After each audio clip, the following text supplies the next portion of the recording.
but sweet sight to see her dressed in white. I once was lost, but now I'm found through her amazing grace and a soft cotton lace.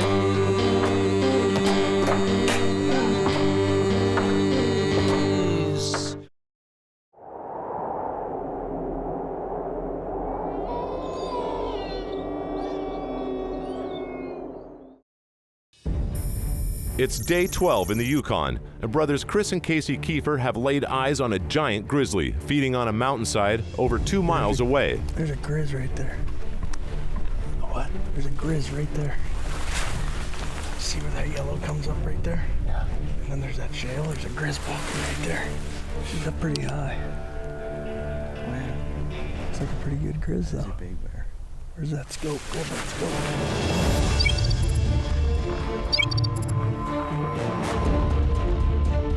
We just got over here, just got up, tied the horses, popped down maybe 5 minutes, take a glass. I just spotted a grizz over here on the side of this hill, kind of heading up into that draw right there. But he looks like a pretty good grizz. Real dark. Real nice color to him. He's still laying right there. Man, he looks like a dot over there, buddy. He is big.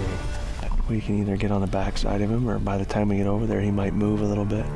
Just have to keep watching him. If we get up that draw a little ways, though, we'll cut that vertical in half down there. Yeah. I'm down. I'm ready. That's a big bear. Let's try and kill him.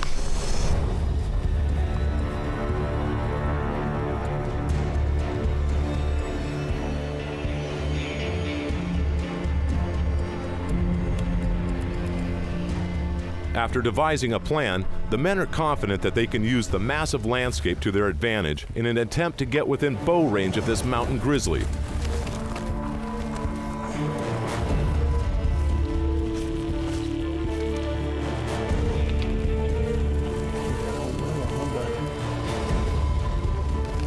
With just a few hours of daylight remaining, the brothers know that crossing the river valley with the horses while remaining hidden from the grizzly's view is no small task. But they know that every minute that goes by is a lost minute. The plan is to bring the horses back the way they came, while crossing the valley downwind of the grizzly before working their way up through the conifers where they'll tie up the horses and attempt to begin their stalk by foot. Just getting geared up here. We just spotted this grizz up here on this mountain. From that mountain back there. Took us like 45 minutes to ride down and cross and get up here. We just got up to this edge and he's right up here just feeding on the hillside. Loading the traditions up. I'm gonna try with a bow, but he's up there pretty good. So if it doesn't work out, I'm gonna reach out and touch him because I want that grizz. That is a sweet grizz.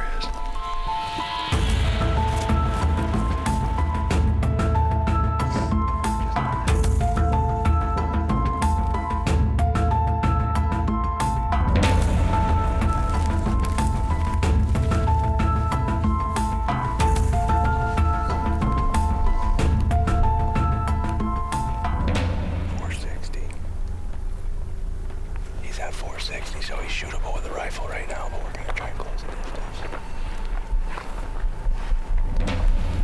Let's close it on.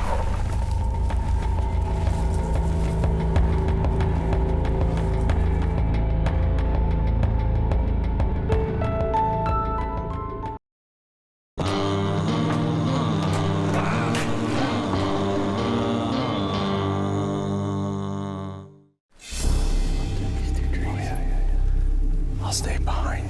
I just ranged it actually. He's only at 500 anyway, so not very far. We gotta close the distance.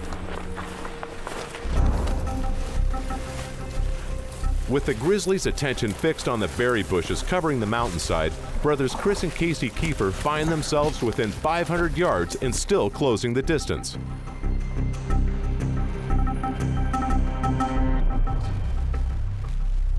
They've strategically planned this stalk, keeping the wind in their favor. But as they learned in sheep country, ultimately, Mother Nature has the final say.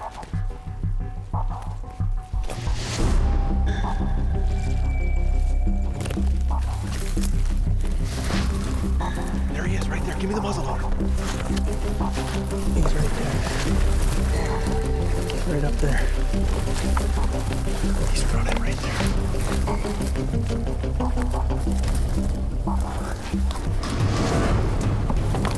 He's too far.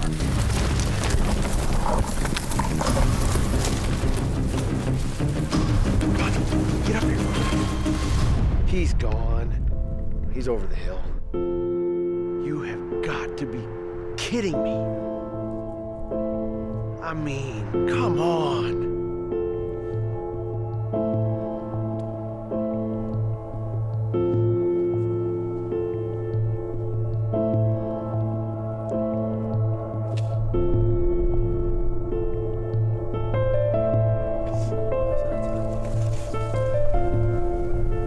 Man, does that suck.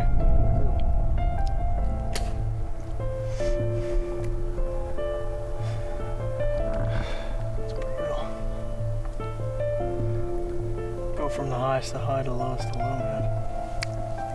And to see him from that side of that mountain and just watch him all the way across there, I'm like, he was within 300 yards.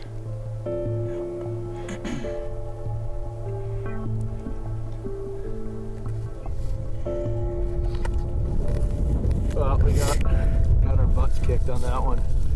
But what are you gonna do? That's a tough one.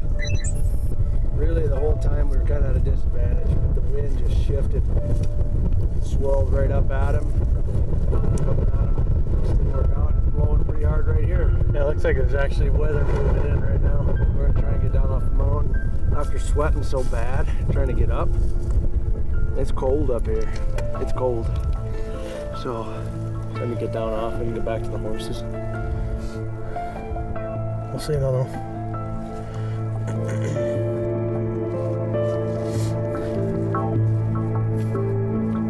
The feeling of disappointment that the brothers have come to know so well here in the Yukon has again plagued the crew.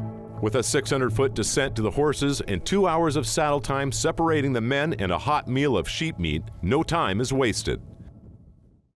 Back at Tom Tom, the brothers begin the monotonous task of unsaddling the horses and caring for their gear, something they know is a must if they're going to depend on their four-legged friends for another 20-plus days. Been around a long ways down.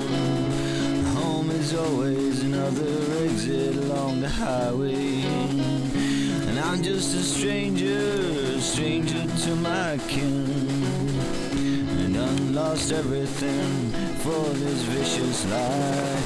Oh, I'm lost in the valley of the shadow of death, Lord, lost in the valley. Oh, I'm lost in the valley of the shadow of death, Lord, lost in the valley. Oh, I'm lost in the valley of the shadow of death, looking for the light, and maybe just some peace of mind. Oh, I'm lost in the valley of the shadow of death, Lord, lost in the valley. Oh, I'm lost in the valley of the shadow of death, Lord, lost in the valley.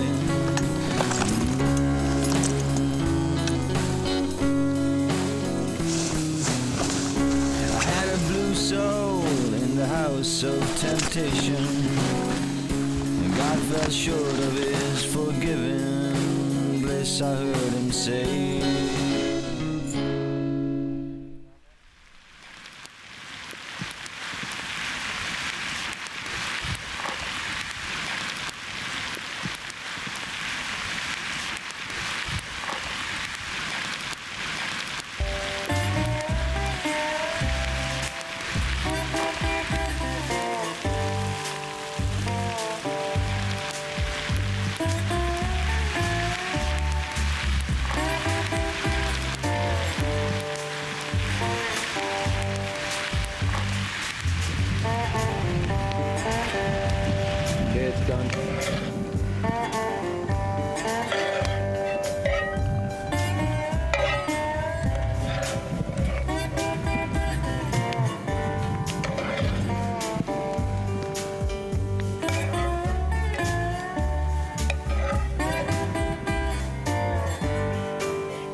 So good. Good. Doesn't get old.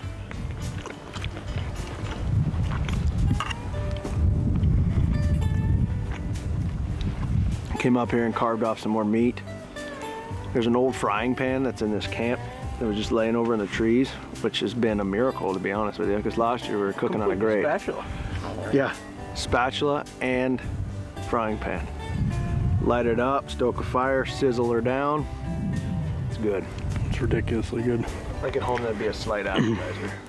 That's a good meal. Those sheep in the bush right there.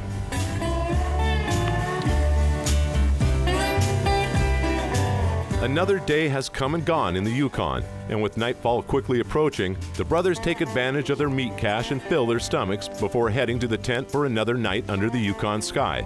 But with rain clouds off in the distance, tomorrow's plans are uncertain.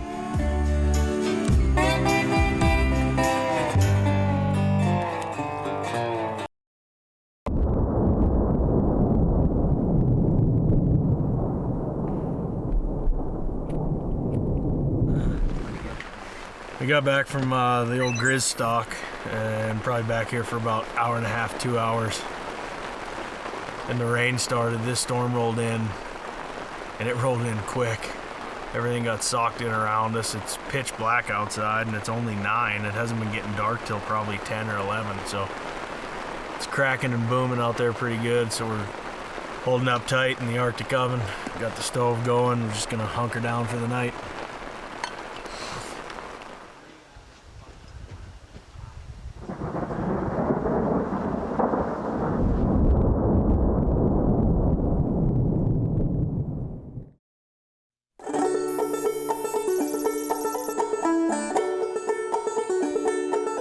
It's midday on day 16 at Tom Tom, and nearly 3 days have been lost to weather. Brothers Chris and Casey Keefer have finally weathered the storm, and after spending a majority of the morning in the tent, they decide to utilize a river below camp for an opportunity to catch dinner for the first time.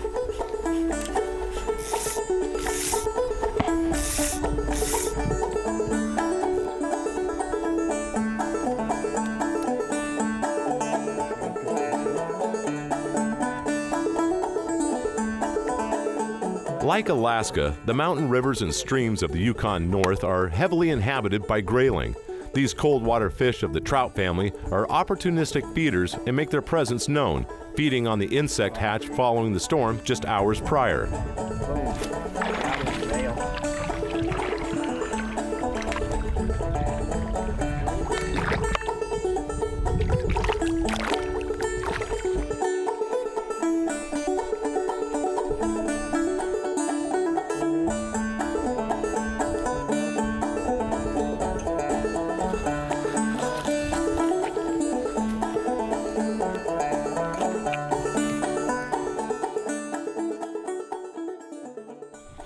This is a big bonus right here to find this little stream down off the side full of grayling. Didn't know it had fish in it, and it's a big bonus because we're getting low on sheep meat, like real low, pretty sparse at this point, just trying to make it kind of eating a little bit at a time. So now we're just gonna switch up our diet here until we can get something down, save on the sheep meat for sure. It'd be nice to be able to put a bunch of fish in our bellies. It's a matter of finding a way to cook them. Here he comes. Boom. Got him. All of about 5 casts. He'd stuck that fish once. It's getting cold. Sky is raining. I'm getting old, but I am always winning. And let the wind howl, let the lightning strike.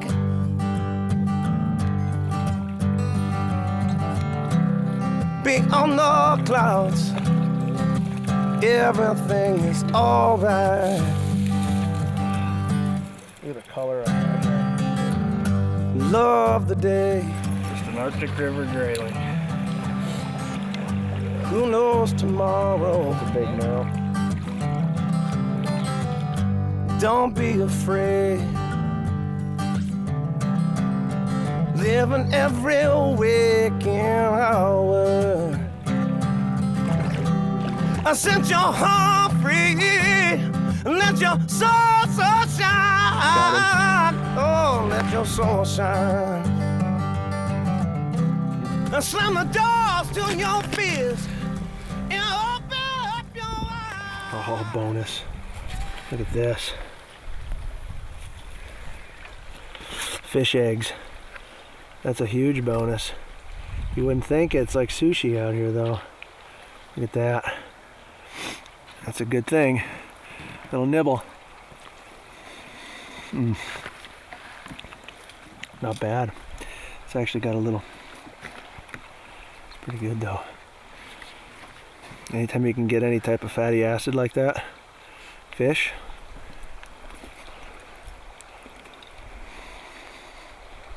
it's good. I'll save some for Casey.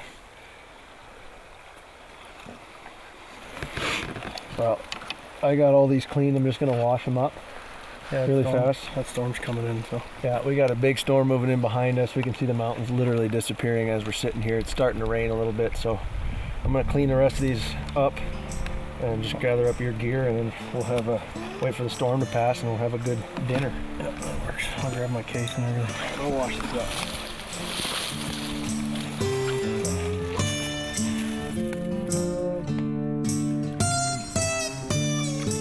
As yet another storm settles over the valley of Tom Tom, Chris takes time to ensure that the day's catch is properly cleaned and prepped. Knowing that the meat cache is running dangerously low of sheep meat, the brothers use this protein-rich meal to buy some more time, and is also a welcome change of diet.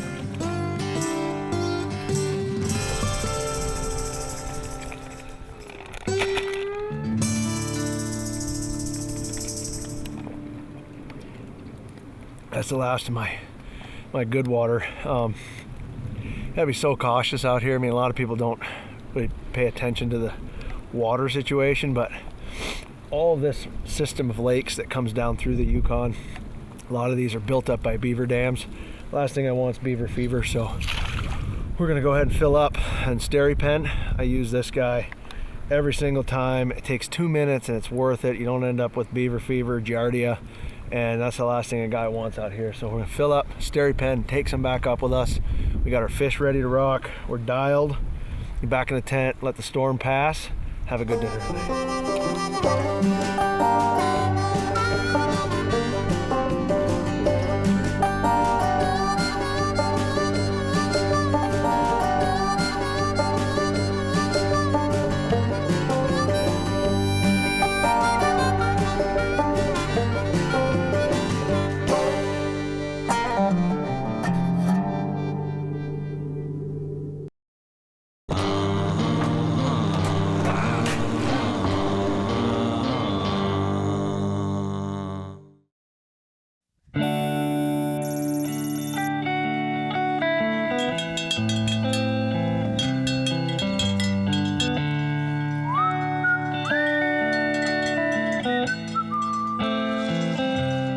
As brothers Chris and Casey Keefer wake up to a cold and clear Yukon sky, it's been decided that the team will take advantage of the good weather and move camp over 2 hours down the valley.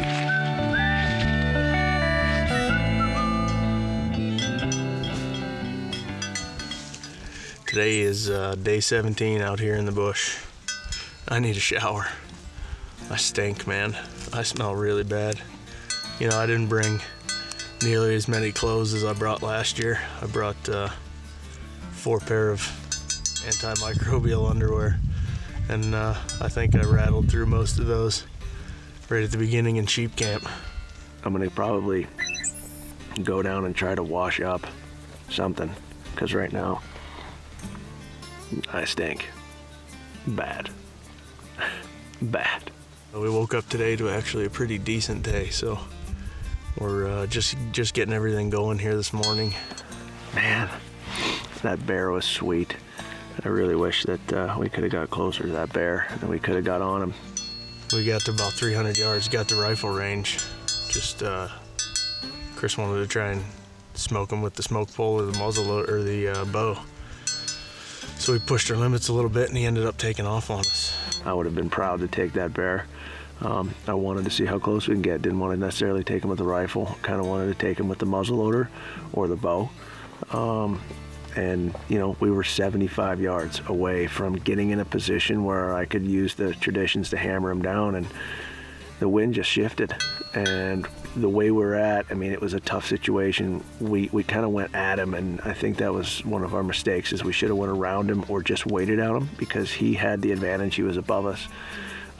The wind in those valleys just tends to swirl all the time, and it did. So we lost him. I'm excited to kill something. It's starting to feel more and more like the moose rut. So moose should be starting to come down out of these high draws. Saw those 2 moose the other day. Saw a young bull on the run first thing yesterday morning.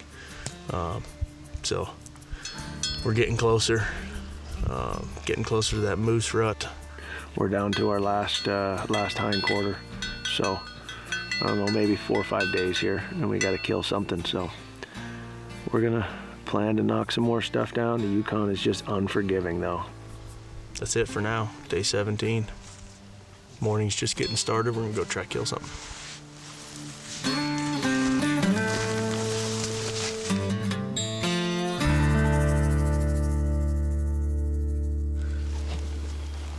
Loading the horses.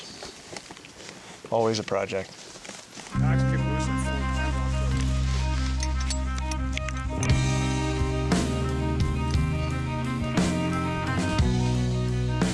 Moving camp is never an easy task, and as the brothers have experienced firsthand, improper packing can lead to disaster further down the trail.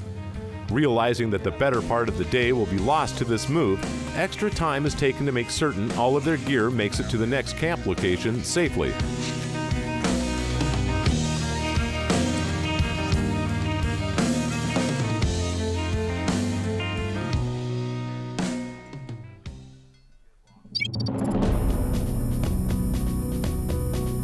From Tom Tom, the team follows the river north to Church Mountain. It is here where the brothers will spend the next several days hunting the draws that feed into the Little Wind River Valley.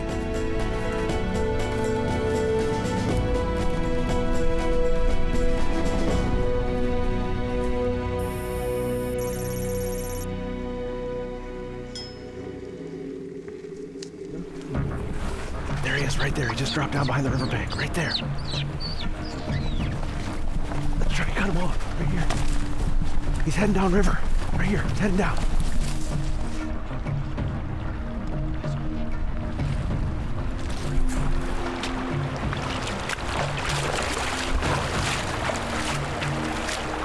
Minutes upon arriving at church camp, a black wolf is spotted working its way upriver. Chris takes this opportunity and attempts to cut off the giant wolf, but loses sight along the willow-covered river bottoms. Using hand signals, Casey tries to direct Chris in the right direction.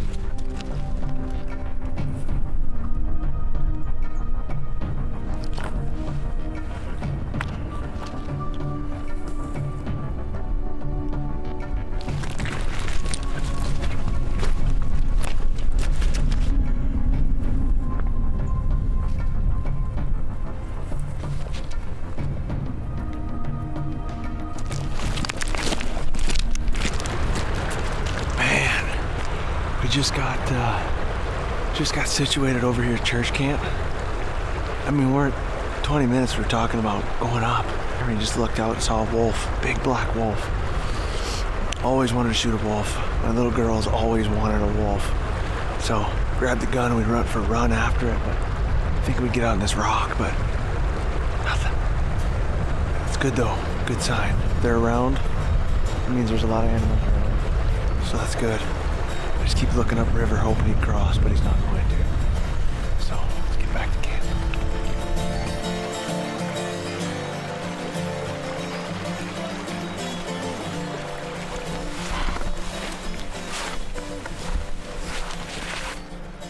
I was ready to kill a wolf. When we got out there, he wasn't there. Well, I gotta get the blood pumping anyway. Get into camp for 7 minutes and have something walk by. Shall we ride? Let's ride up to that draw. See if we can't find something else. Now I'm ready to shoot something. Bad. Leaving the pack horses at church camp, the team sets out to spend the last few hours of daylight glassing. A lot is expected from this camp, and after losing several days to weather at Tom Tom, the brothers hope to make up for lost time.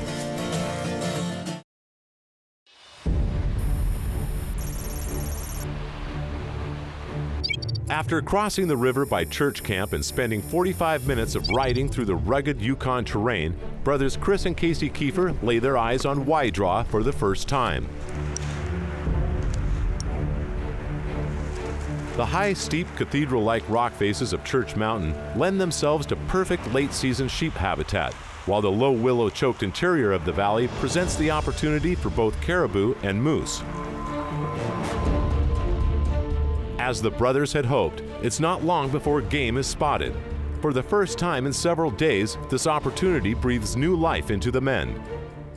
Just got further up here in this draw. We popped up on the top here and we got a couple of sheep. We got two way down in front of us. And there's one lone ram up here on this mountainside. I killed my ram about a week ago. Chris hasn't killed his yet, so from the looks of it, first glance, he's facing straight away. So it's kind of hard to tell, but he's got real good mass. Looks like he kind of stays tight. Looks like a pretty big ram. He's a ways up there, though. It's a good sign. His right side looks really good. Oh, yeah. I mean, he looks like he's definitely would be legal if he turned, but obviously you gotta wait and check. I'd love to have him give us one look before we make, before we exert all the energy until we can at least make sure he's legal.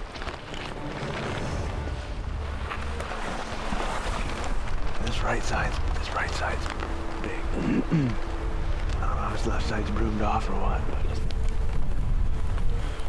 we're gonna go up a little bit further. Get a terrible angle where we're at. We're looking away. That's the worst angle to get because he looks huge, but when he's looking away like that, anything can happen. So temperature's dropping big time. It's starting to snow up and really heavy in here. We're gonna try and get up, pop this grass flat, get a different angle of him, upwind of him. Give it a whirl.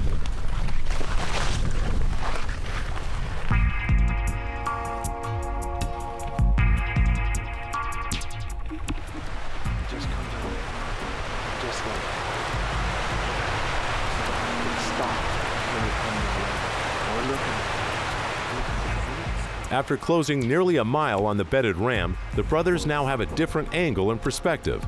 From this location, the men are again faced with a difficult task of determining whether or not this ram is legal.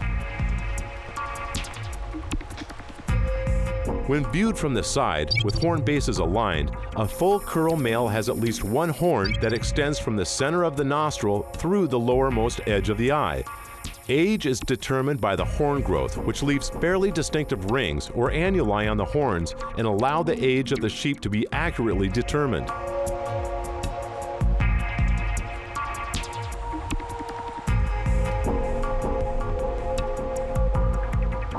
The hopes of pursuing a legal ram on Church Mountain depleted as quickly as they came.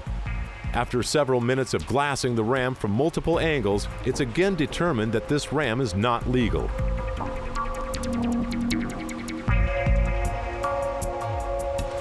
Oh, man. Well, that's why you get a second look right there, because back there, he was looking away from us. He looked good. Got over here, and he's just not legal. It's not worth it. He's just to his eye. He doesn't break his eye or the bridge of his nose. I mean, he doesn't break that plane that's got to be legal. So, and I've studied him pretty hard. So we'll get this thing broke down and we're gonna glass over the top of the hill. Saw some lambs and ewes on the other side over here. Maybe there's another ram in there with them. I was really looking forward to going on a sheep stalk. I thought we were out of sheep country as far as I didn't think I was gonna be get my ram. Sure enough, we come down here to church camp, come up into this one draw, and there's sheep. It's fantastic news. The bad news is he's not legal.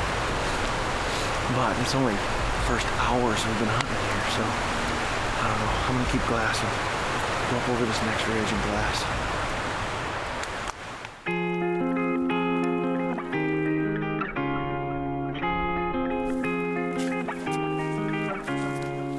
As snow begins to fall in the high valleys of the Yukon, daylight is fading. The next hour of day 17 is spent glassing from a giant boulder in the heart of Waidraw, and as snow continues to fall around them, their hopes do as well. Drifting calmly away, reflections have so much to say. Have I ever been there before? I'm feeling alone and ignored. I'm waiting with each passing day, but I can't seem to grasp why it's happening this way. This segment of Dropped Project Yukon is brought to you by Buck Knives.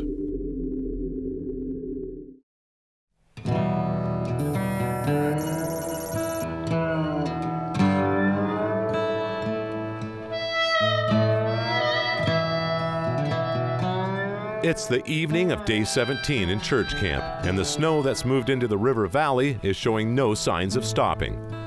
Not knowing the duration of this storm, brothers Chris and Casey Keefer spend the final hours of daylight around camp doing the little things necessary to survive in the Yukon North.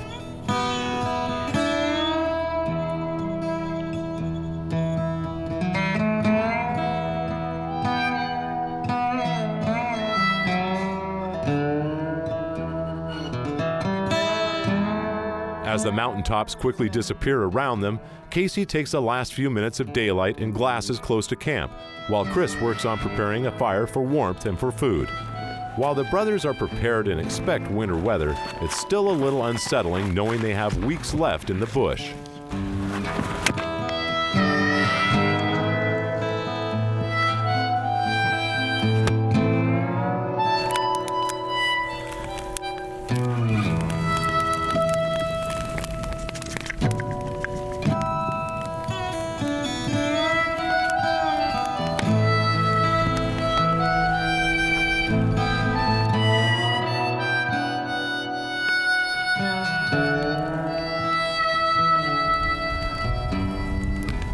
It's about 3 o'clock in the afternoon. Huge storm blew in, it's still snowing. Things can change out here in the Yukon, obviously overnight. We had plans of glassing all day and sitting on a ridge. Instead, it turned out to stacking wood, cutting wood, and trying to stay warm. Haven't eaten, so I'm gonna cook up a couple of these flank steaks off the last of the sheep and try and get a warm belly full. I don't know, it's cold, really cold. But this could be the change that we need right here. When this blows out of here, this could be what we needed. We've been waiting for a break, and this snow just might be it.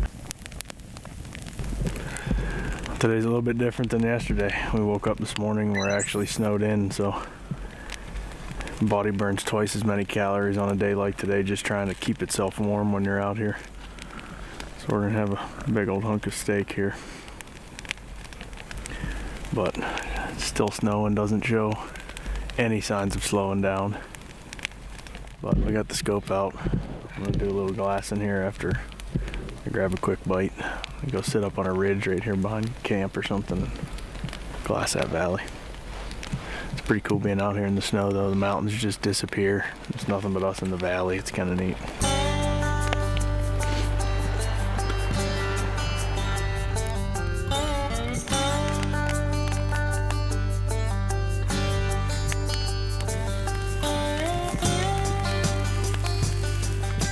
As the men enjoy a well-earned meal of sheep meat, the mountains around them have now almost completely disappeared.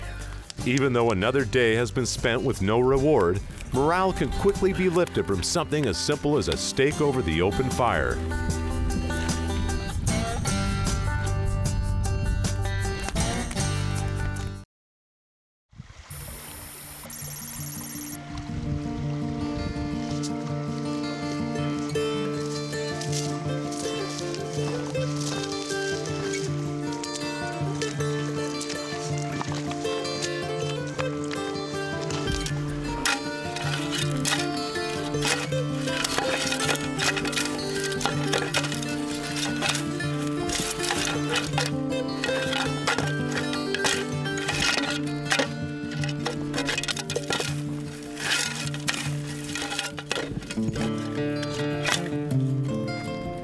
With visibility next to nothing, brothers Chris and Casey Keefer return back to camp after a morning which has been cut short by the weather once again. Now back at church camp, they find refuge by the warmth of the fire and contemplate what their next move will be.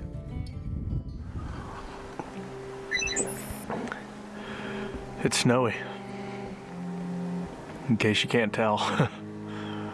We got up this morning to pretty much a blizzard. It's snowing like crazy. It's been snowing like crazy all morning. And it's cold. It's dropped yesterday. You know, we were moving camp yesterday. And it was, I don't know, probably 50 degrees, 55 degrees. Sun was out. It was beautiful. It was a good day to move camp. I'm glad we moved when we did, because this morning is totally different. You know, we could almost feel it yesterday, just kind of starting to change. The later it got, kind of the cooler it got, the uglier it started to look. And then of course this morning we were greeted to snow. The weather. You plan for everything. Last night we make a plan. Here's what's gonna happen. We're gonna get up, we're gonna glass, we're gonna spend the day hunting. Finally, after like 2 days of trailing, 2 days of moving camp, we're finally gonna get a day to just hunt. Nothing but hunt. We're gonna get up early, we're gonna hunt. I get up early, I pop out of the tent, and it's winter. The snow has arrived. Well, that's just dandy. We're pretty far along into this trip. We're kind of starting to dwindle down on days now. And we have a sheep down, and that's it. It feels like we've spent a lot of time moving camp, a lot of time riding horses, you know, checking different draws and whatever, but not a lot of time actually hunting to this point. I mean, here's the story. We've spent days upon days upon days trailing. That's what you do in the Yukon when you do it from start to finish, is trailing. You know, there's really nothing you can do aside from be patient and let the weather turn. And when the weather turns, everything, the caribou, the moose, you know, they all dump out of these high draws and they come down to the river bottoms. Now I'm at that point. It's like last season. That low, need to pick me up. Need to pick me up bad. I want to just fight through this and just get it done. I just want to kill it. I want to go through and I want to work as a team with Casey, come up with plans and execute those plans. But unfortunately, Mother Nature doesn't really care about you executing your plan. She's got something else in store. Chris is over getting the fire going right now. And he's holding up all right. Seems to be so far. Everything's going well. We just gotta find animals. I miss my girls. I miss my girls a bunch. My wife and my daughter, my family in general. I miss them all. 3 weeks. Absolutely. Missed the first day of school. That's tough. There's so many questions that run through your mind when you're out here. It'll eat you alive if you let it. I mean, it'll just frustrate the hell out of you, really. This'll be it. This'll be the change that we need. This is the one right here. This camp, we gotta pull something out of this camp. And really hope that with this weather change comes a luck change, because that's what we need right now. We need a change of luck. We need something to show up, We need to get the ball rolling. We need to do what we came here to do. All I can say is, the good Lord's blessed us so far. The name of this camp is Church Camp, and it never, ever, ever hurts to go to church.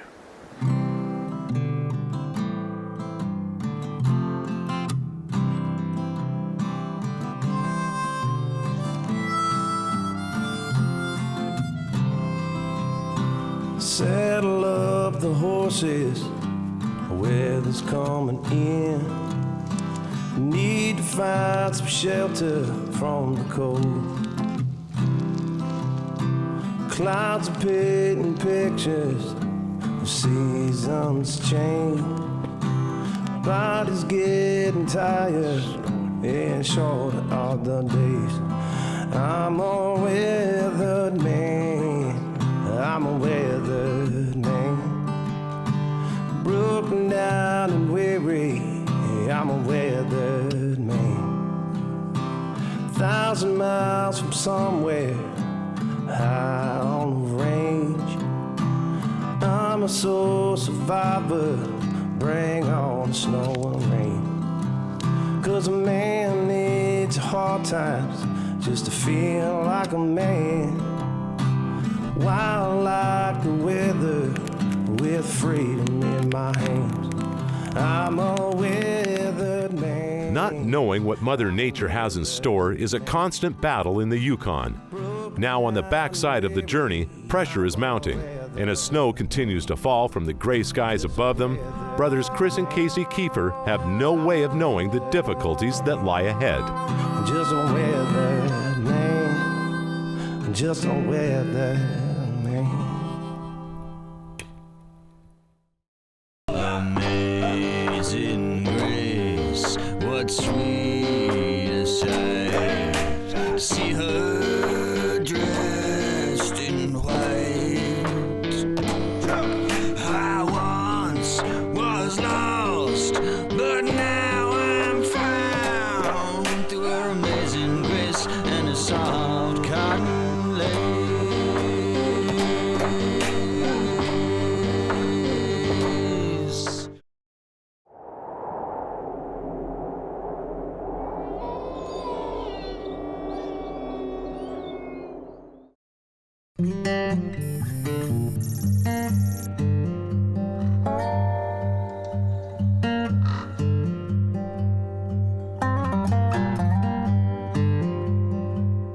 It's day 19 in the Little Wind River Valley of Yukon's north, and Mother Nature has taken control. As day breaks, brothers Chris and Casey Keefer awake once again to near whiteout conditions. The snowstorm that has dumped over 2 foot of early September snow on Church Camp shows no signs of stopping, and with that brings growing concern amongst the men.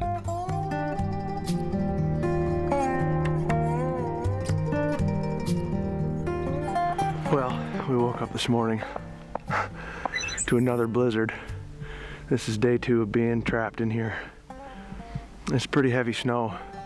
I gotta wear my sunglasses because it's like, I mean, it's snow blind, like it's so bright outside that you can't even look. I don't know. This is a great change of events for snow and for animal movement. A terrible change of events based on where we're at and what the horses have. Because the horses have no feed. We've got 1 day max left in this camp, and then we've got to move no matter what because we've got to get those horses out. It snowed over 2 feet last night. I mean, everything is just socked in, and there's no end in sight. I can't see anything. I can't even see. There's a 6,000 foot mountain right behind me. I can't see it. That's concerning on many levels.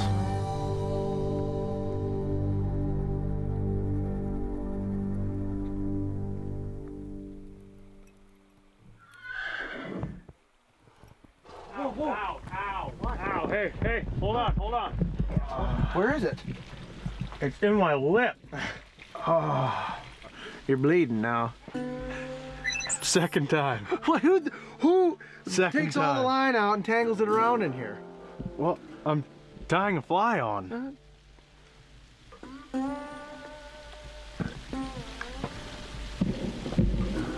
No, I mean, I could pull it, but I don't want to pull it be the guy. I'm wondering if the best thing is to pop it through, pinch it, and then pull it back out. Well, I can do that. All right, give me something to look in. Pinch that barb down.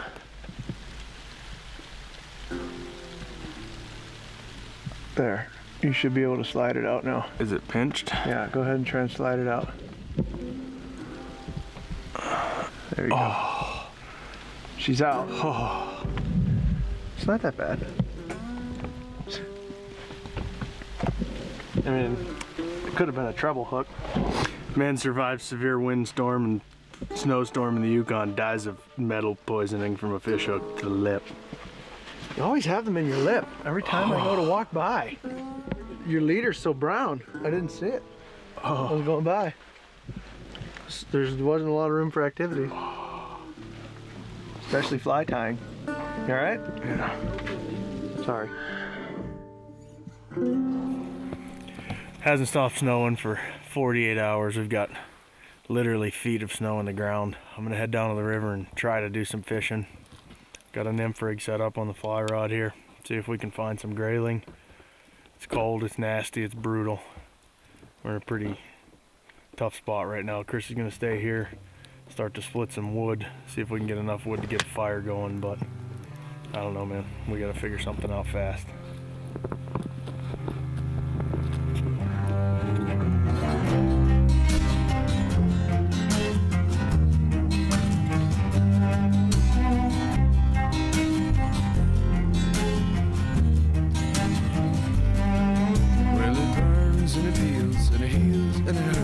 It's life you learn and you get what you deserve.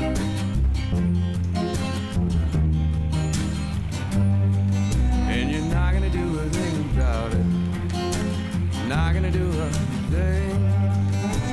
Just gonna go complain about it. Just gonna go complain.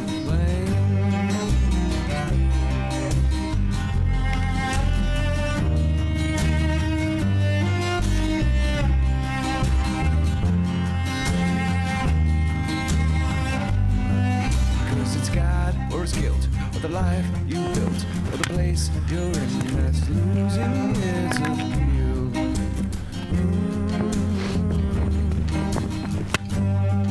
And you're not gonna do a thing about it. Not gonna do a thing. Just gonna go complain about it. Just gonna go complain.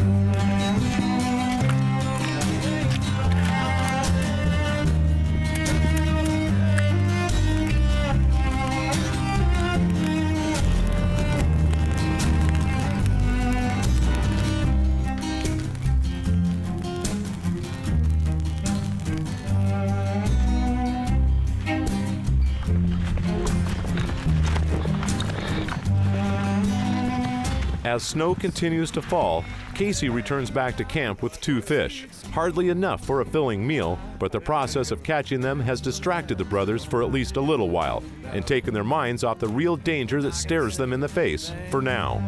I'm not gonna speak a word about it. I'm not gonna say a thing. How's that bronchitis kicking in? I'm cold, I gotta get back in that tent. All right, well, I got a fire going. Hands are frozen. Sizzle these 2 guys up and have a light snack and then just lay down for a bit. Yeah, I gotta do something. Weather it out. That's awesome, man. I'll go put them over here. What's guilt, or the life you built, or the place you're in that's losing its appeal.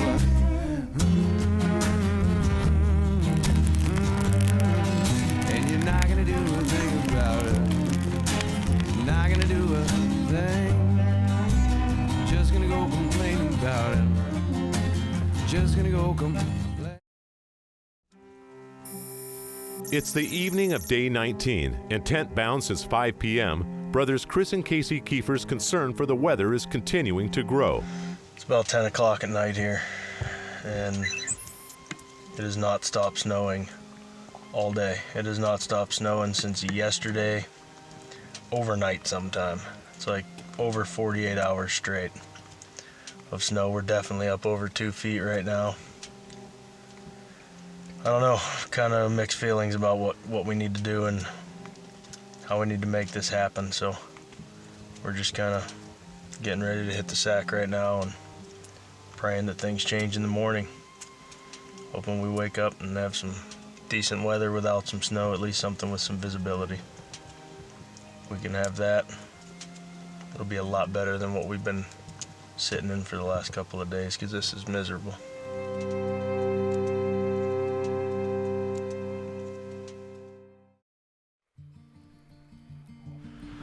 Woke up to more snow.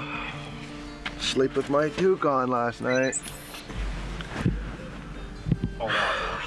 Like 2 feet of snow and no end in sight.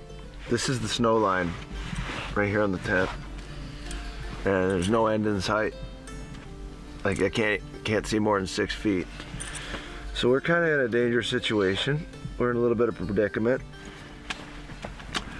We got 8 or 9 head of horse out there that haven't eaten or don't have any food.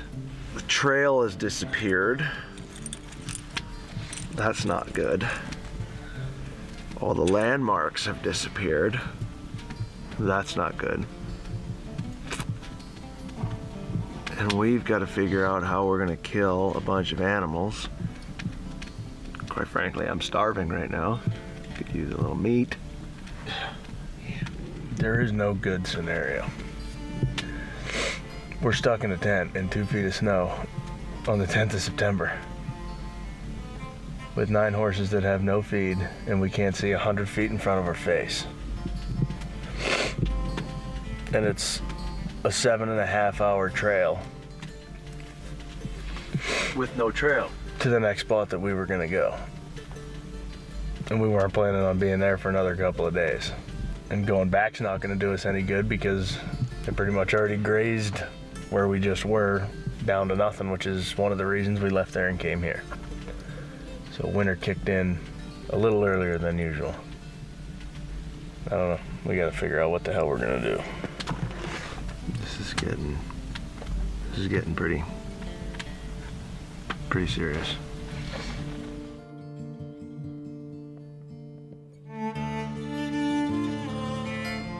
As the hours tick away, the decision on day 20 isn't an easy one.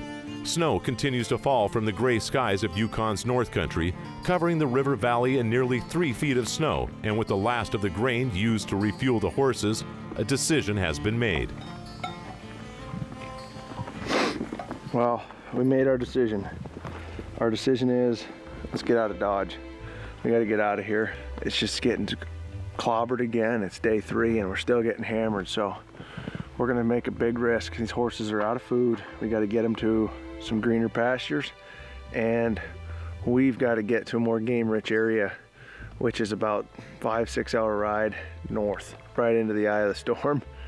I know that may seem crazy, but that's our option right now. It's 7 hours north or about 14 to 18 hours south.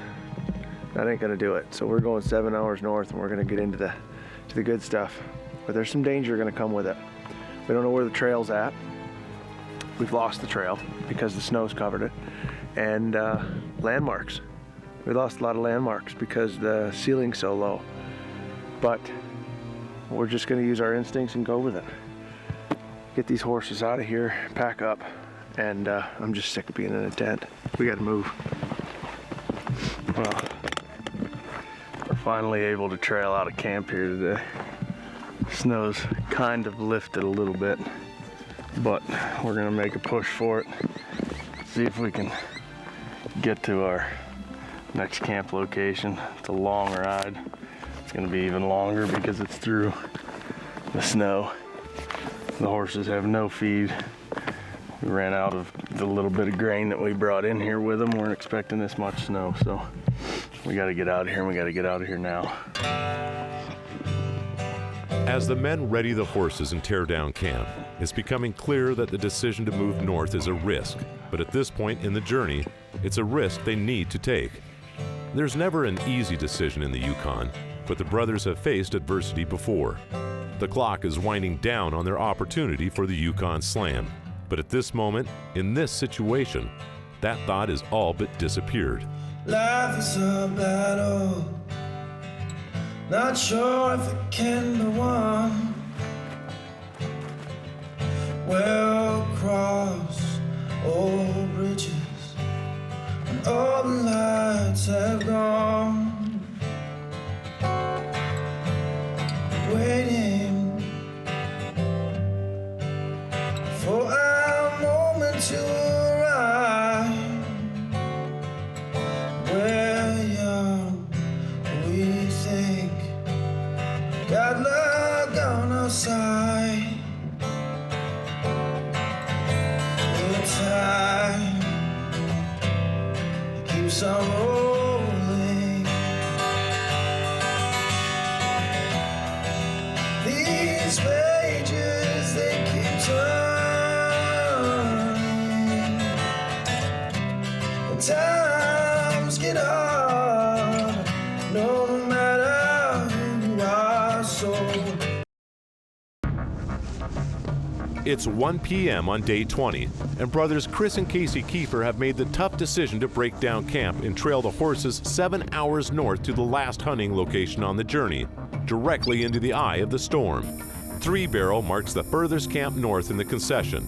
Set on a lake almost 30 miles ahead, an old trapper's cabin built a half-century ago, and a new growth of green grass for the horses awaits at the old camp. But goal number one is to make it there safely. We are still trailing. We've been trailing for about 2 hours now, and the sun is trying to poke out. This is the furthest I've been able to see the whole time, so it's working. We're moving pretty good. Good pace. We got several hours to go. Trying to get to this old trapper's cabin on a lake, and it's about a 6-hour ride. So far, everything's been good.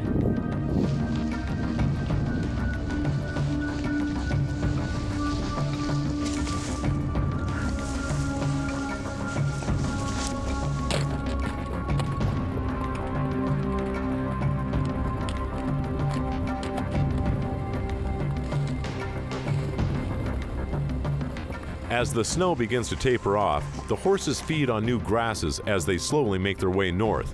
The men will follow the Little Wind River Valley almost 2 hours, then cut up through a pass between two mountains that will safely allow the horses to trail to the new camp. Once off the trail on the river's edge, navigation becomes more of a guessing game, as all the familiar trails are covered in deeper snow, and what lies beneath the snow-covered muskeg is anyone's guess.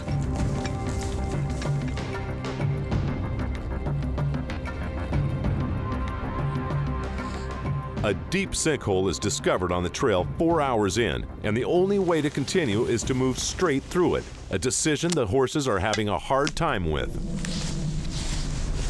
Hold on. Come on, girl.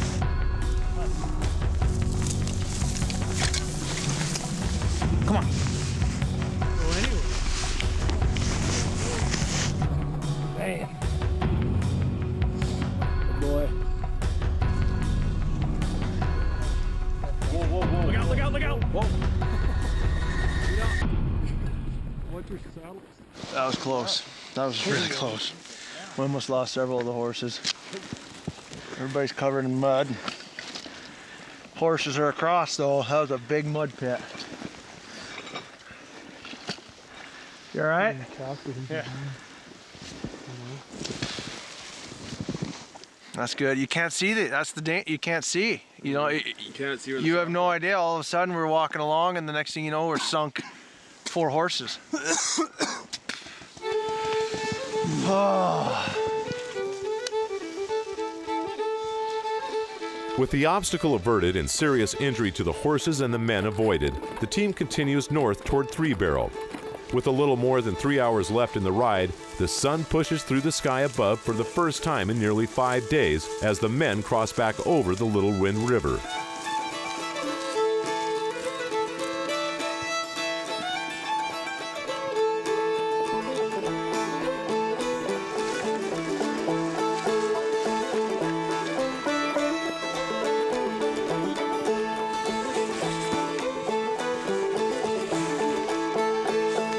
The sun is a welcome sight, and the timing couldn't be better.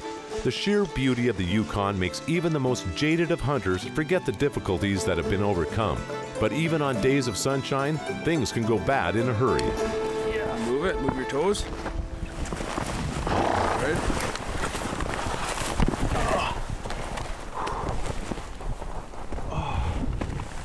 Right there. Right down there, you see where it just slid. Slid like this, and then I was underneath it, so it landed on me, and then I got caught in a stirrup, and they started freaking, the two of them, and then I just was being dragged along.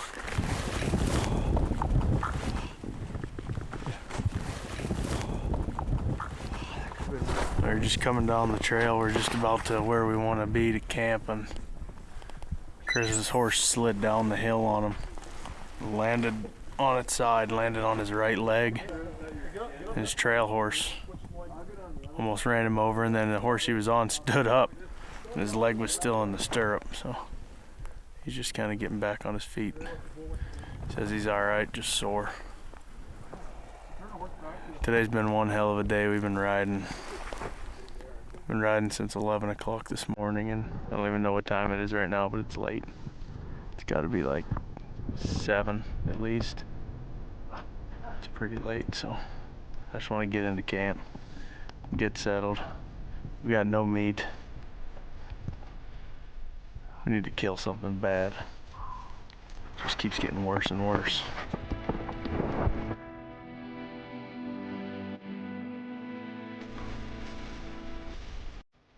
As the sun begins to lower, the men finally arrive at Three Barrel, a welcome sight for both the brothers and the horses. I like this little area. That cabin's pretty cool. Yeah, I'm wondering, because of this lake and the next lake, I think there's another lake down there. Yeah, there's 3. Probably. This is the second one. It's probably just a highway right through here, you'd think. I saw fresh tracks up there. Yeah, so saw a couple, so 7 hours though. Could have known without that last buck. It started getting cold. That horse just on that side just lost his footing, and it just rolled on me. Then I tried to get back on it, and my foot got stuck in the stirrup. And it was just dragging me like a. I was actually looking at your horses, and I'm like, "What's he doing? What's wrong? What happened?" And then I heard you, and I was like, "Oh, he's laying 4 feet in front of me." I didn't even see that. We made it 7 hours to camp to the north. We rode out of the storm. We had some interesting issues along the way. I got bucked off once, and that wasn't actually bucked. It was just horse slipped and rolled on me. We had a mud pit where all the horses got stuck in the mud pit. But that's all part of doing what we're doing. Tie these horses up, get things down in. I'm cold. Spent.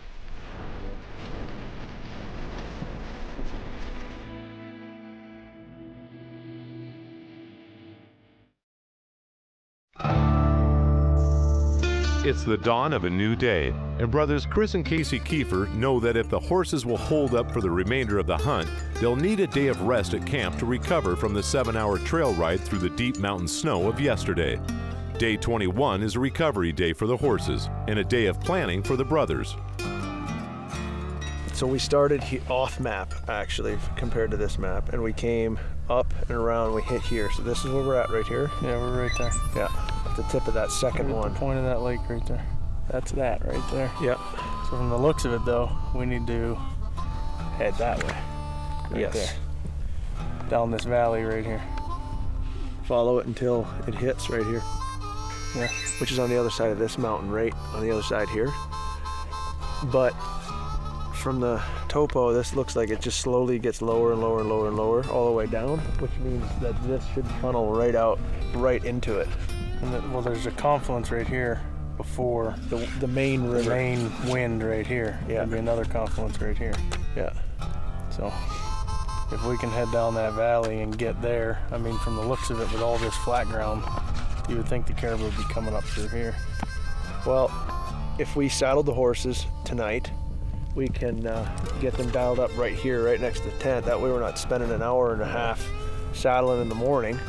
We can pull out at daylight, and let's just follow this mountain range right here. Just follow this ridge all the way down until it comes to where it meets Forest Creek, and then we'll just start glass and try to get some elevation. I mean, we do have the bonus of the snow. Oh yeah, we should be able to see anything moving pretty easily. Yeah. But we do got to keep an eye on this lake right here. because that's our only way out aside from trailing. And if that starts to freeze up, that's a 30+ hour ride back. And so let's hunt hard, and let's just 5 days. See what we can do. 5 days. Let's knock down some animals and head that direction. That's gonna be our best bet. Going this way.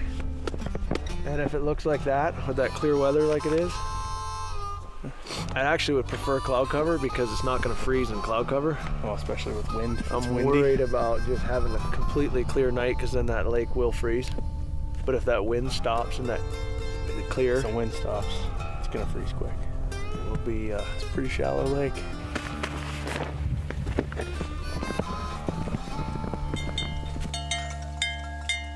Well, it's September 11th. And we are socked in by snow. I feel like now we have snow to our advantage. We can see the storm's blown through. So now it's time to get a good sleep, get up, and get after it. I miss my family, miss my wife. Yesterday was my wife's birthday, so happy birthday, Lisa. Love you. Hope everything's going well at home. Better than it is here anyway. It's snowy and cold up here, so. But yeah, I miss the fam. Ready to see them. You know, it's amazing how much you miss when you're out here. You miss, you know, I miss my son's birthday again this year. Miss my wife's birthday again this year. You know, just the little family things that you treasure. You know, time spent together back home this time of year. You know, I miss that. You know, and all I can think about on a day like today, September 11th, is, you know, I've been away for 20 some odd days, and, you know, there's troops that have been overseas or been away from their family for months and years on end, you know, fighting for our country and fighting for our freedoms. Proud to be an American, proud to be here doing what I'm doing because we can. Some of that stuff that we take for granted, those people have sacrificed, and they haven't done it for themselves, they've done it for us, for every single one of us, for me, for you, for everybody. So if there's any troops out there that are watching, God bless you. Thank you for what you do. That is a sacrifice that not many people know, but you guys sacrifice it valiantly, and you do so without hesitation or without question. So for that, I thank you very much. We're here now. We made it to the trapper's cabin, and that's it. The horses have feed. We successfully saved them. I mean, without them, we would be out of luck. No question about it. It's time. We're running out of days. I gotta get something knocked down. I want to see my brother get something knocked down. You know, at least I had an opportunity to take a great ram earlier on in the hunt. You know, my brother's been up here this whole time and had a chance at that grizz there, and it did end up working out, but, you know, since then he hasn't had a chance at anything. So I'll get just as much joy out of seeing him knock something down as I will me. But it's time in the hunt. I think we're both ready. You know, we got to reach deep, dig deep, and just keep pushing and keep hunting and keep doing what we do. And I have a feeling if we do that, somebody will be smiling down on us, and we'll make this thing happen yet.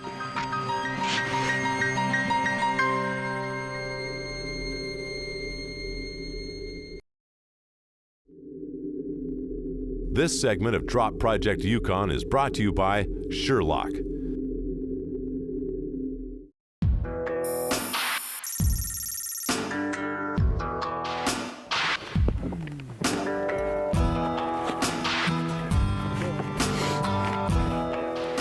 Day 21 is winding down at Three Barrel, and in preparation for an early morning departure, brothers Chris and Casey Keefer ready the now re-energized team of horses with their saddles. With a game plan in place, the men have high hopes.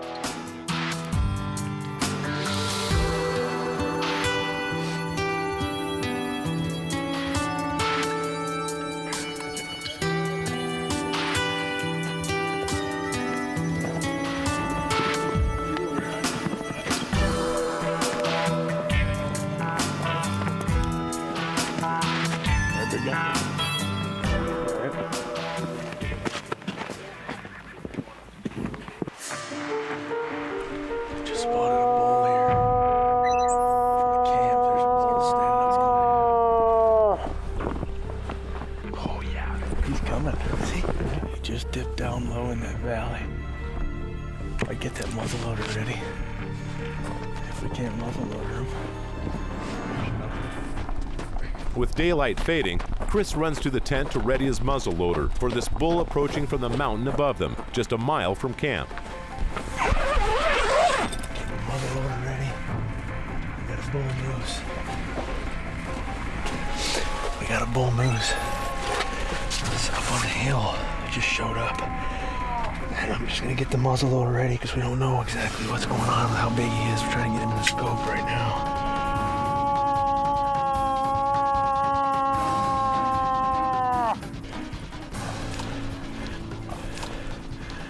But it never hurts to be ready.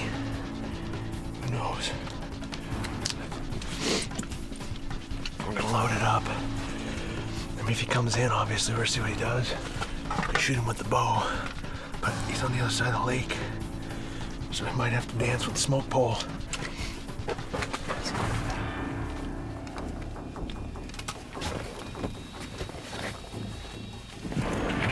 Oh yeah, here he comes, boy.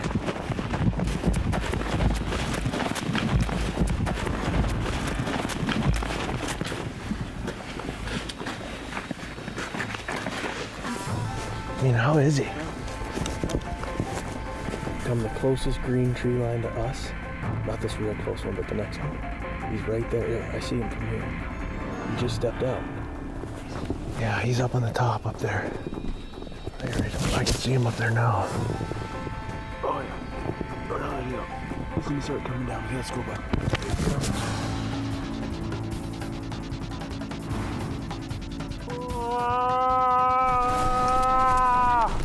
With this bull quickly approaching, Chris needs to move fast to get into position for a shot.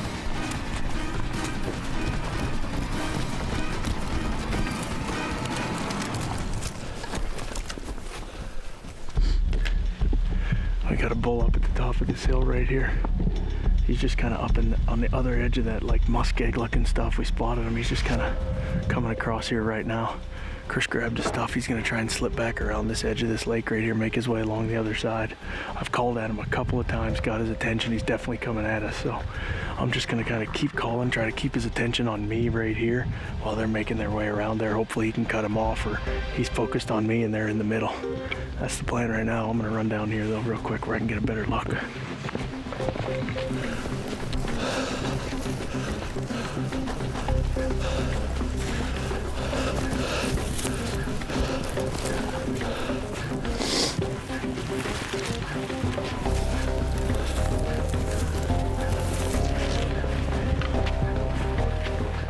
As Chris and guide Jesse Day move into position on the bottom side of the mountain, Casey glasses from the campsite of the lake.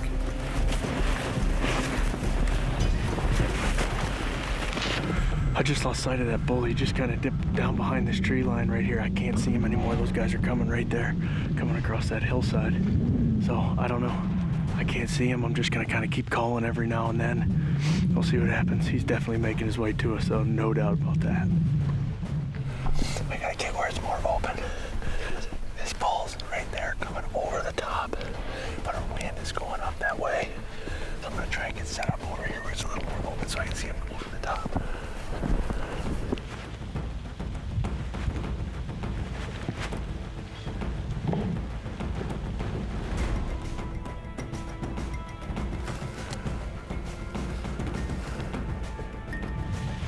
No, that way. Up. He's up there further. He's in that, like, saddle. These guys are right here. They can't hear me, but I'm trying to kind of give them hand signals to tell them where I last saw them. They're not even 150 yards across this lake right there.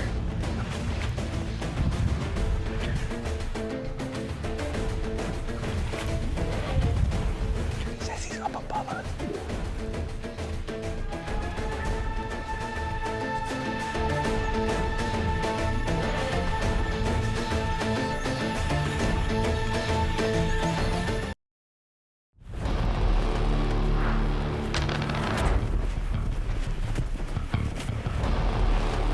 It's day 21 at Three Barrel, and as daylight fades, Chris Keefer moves into position for a shot as a bull moose quickly approaches, and brother Casey Keefer attempts to direct him by hand signal as to the location of the moose. Did you hear that? Yeah, that's him. You can hear his antlers coming through there. He's up here somewhere.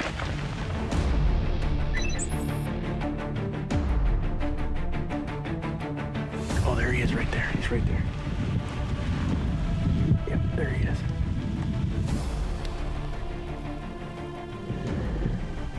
He said he's over here. Man, they're not far from him at all. I don't know if they can see him though.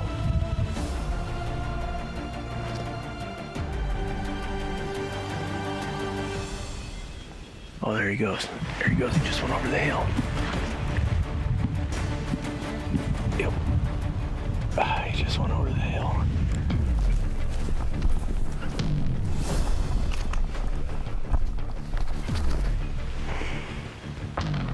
Oh, man, you gotta be kidding me.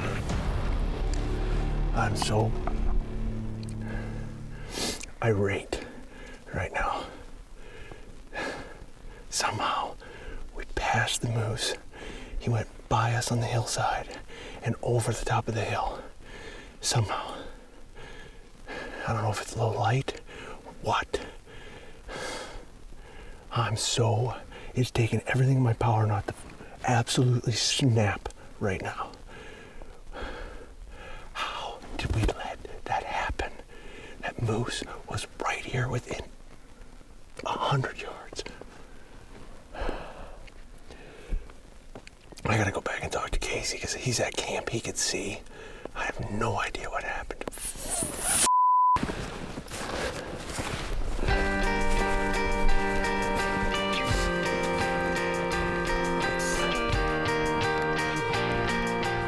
The hope of finally taking a bull moose in the Yukon fades with the daylight, and as Chris heads back to camp, frustration is at an all-time high. It's been over 2 weeks since Casey's sheep kill in the high country, and as the men talk over what went wrong back at camp, the brothers settle into the tent and continue with the original plan.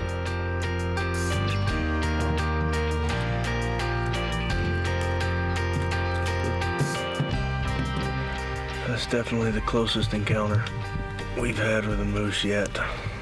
It's a good sign. Getting short on days, but at least to be able to get on one kind of picks your spirits up a little bit. So just made our last gal calls for the night, just hoping to kind of keep them around this valley until daylight, at least when we can start to glass form. We're gonna get out there early and get after them, see if we can hopefully get on them and knock him down. That's the plan. So we're tucked in for the night. It's cold out there. Just got the fire stoked one last time. We're off to bed, shutting her down for the night. We'll be back at her bright and early in the morning.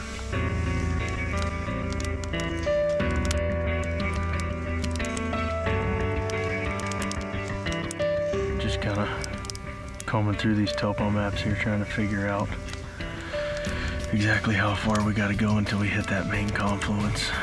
So just getting some last minute studying in before bed, figuring out what we got.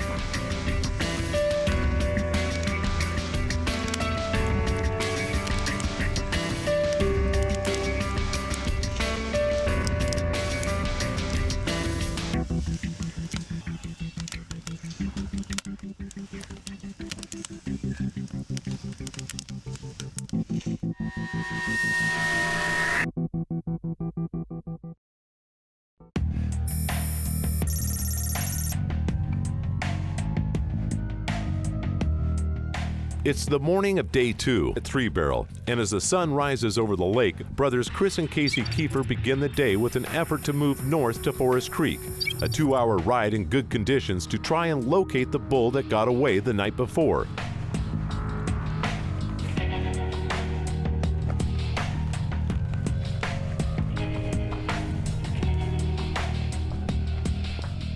The first line of business is to gain enough elevation to glass the area where they had last seen the bull, and from there, make a decision on how to go about the rest of the day.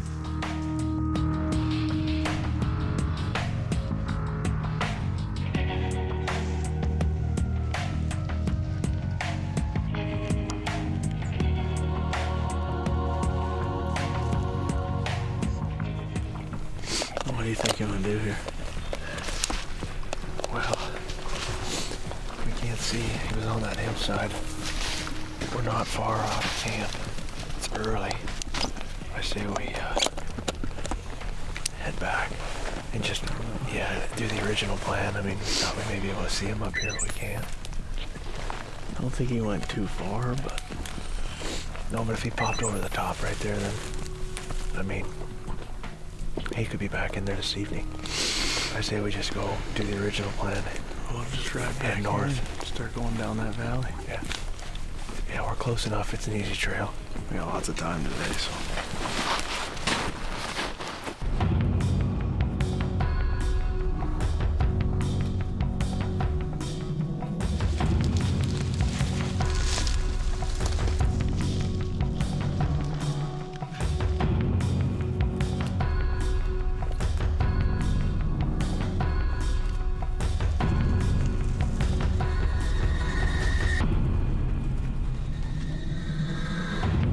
As the brothers continue north past Forest Creek, the goal now is to reach the confluence of several small rivers in the Little Wind River Valley. It is the brothers' belief that the snow in the upper sections of the high country will push the game down into the low areas of the valley. That is, if they can make it there.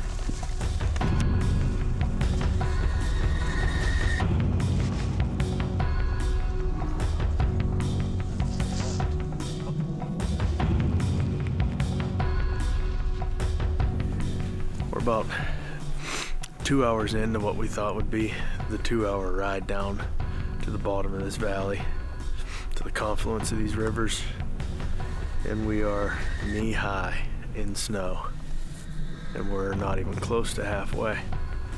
This just isn't working. It's working these horses to the bone.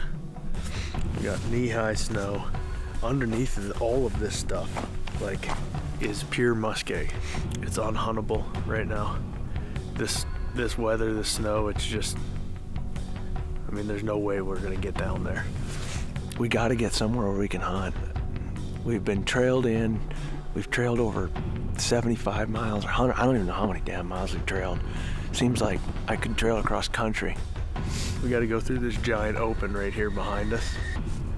And this is all muskeg, this entire thing, which makes 2.5 feet of snow feel like 4 feet of snow, because every time the horses step in it, they sink through the snow, then they sink down into the mud and the muskeg below it. And it's just slow going. I don't know. You can't even go lower. I mean, you start to go low and you're done. These horses are gonna be up to the saddle. I mean, everywhere we turn, we're just royally screwed. And now we've hit the end. We've hit the road where we can't go anymore. Cannot go anymore, and it's frustrating. I'm done with it.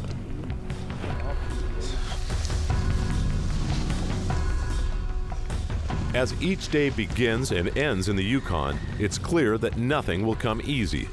With the trail to the north impassable by horses, the only hope the brothers have is a snowmelt, and if cold weather and lake ice continues at Three Barrel, they have more to worry about than the hunting. With a little more than a week left in the hunt, it may be spent trailing 4 days back to base camp instead of the plane extraction they are hoping for. Amazing grace, what sweet sight. See her dressed in white. I once was lost, but now I'm found through her amazing grace and a soft cotton lace.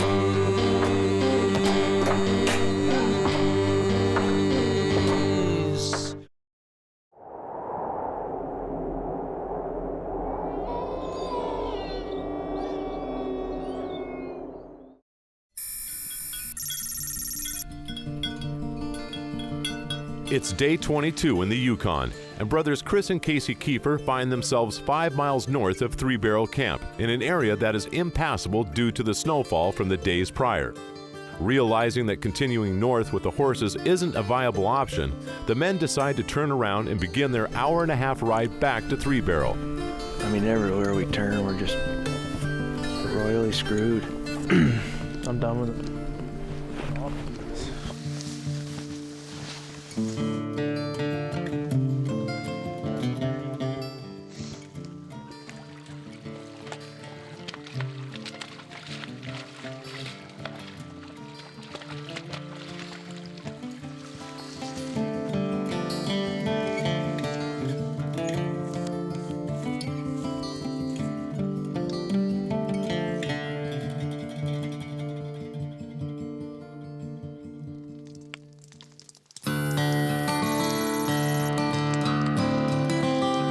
As the day continues, the temperature continues to rise, and after 2 consecutive days of sunshine here in the Yukon, the brothers have high hopes that the snow depth will no longer be a limiting factor.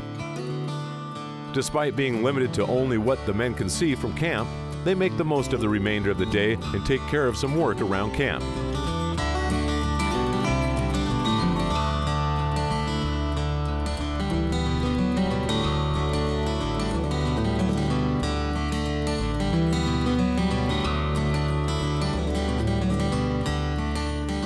While the lake here at Three Barrel provides the horses with some much-needed vegetation, Chris sees the crystal clear water as an opportunity to wash down for the first time since sheep country.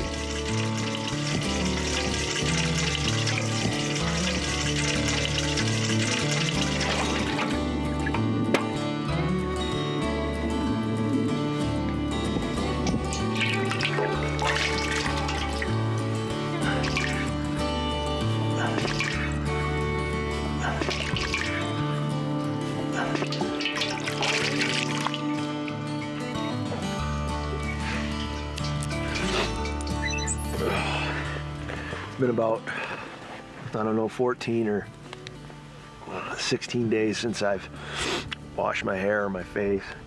Just getting to the point where I need to get it done, just to try and tame this beard. When you're out here this long, it's been 26 days. And then about halfway through, I did the same thing. So it's twice got a face wash in. That feels good.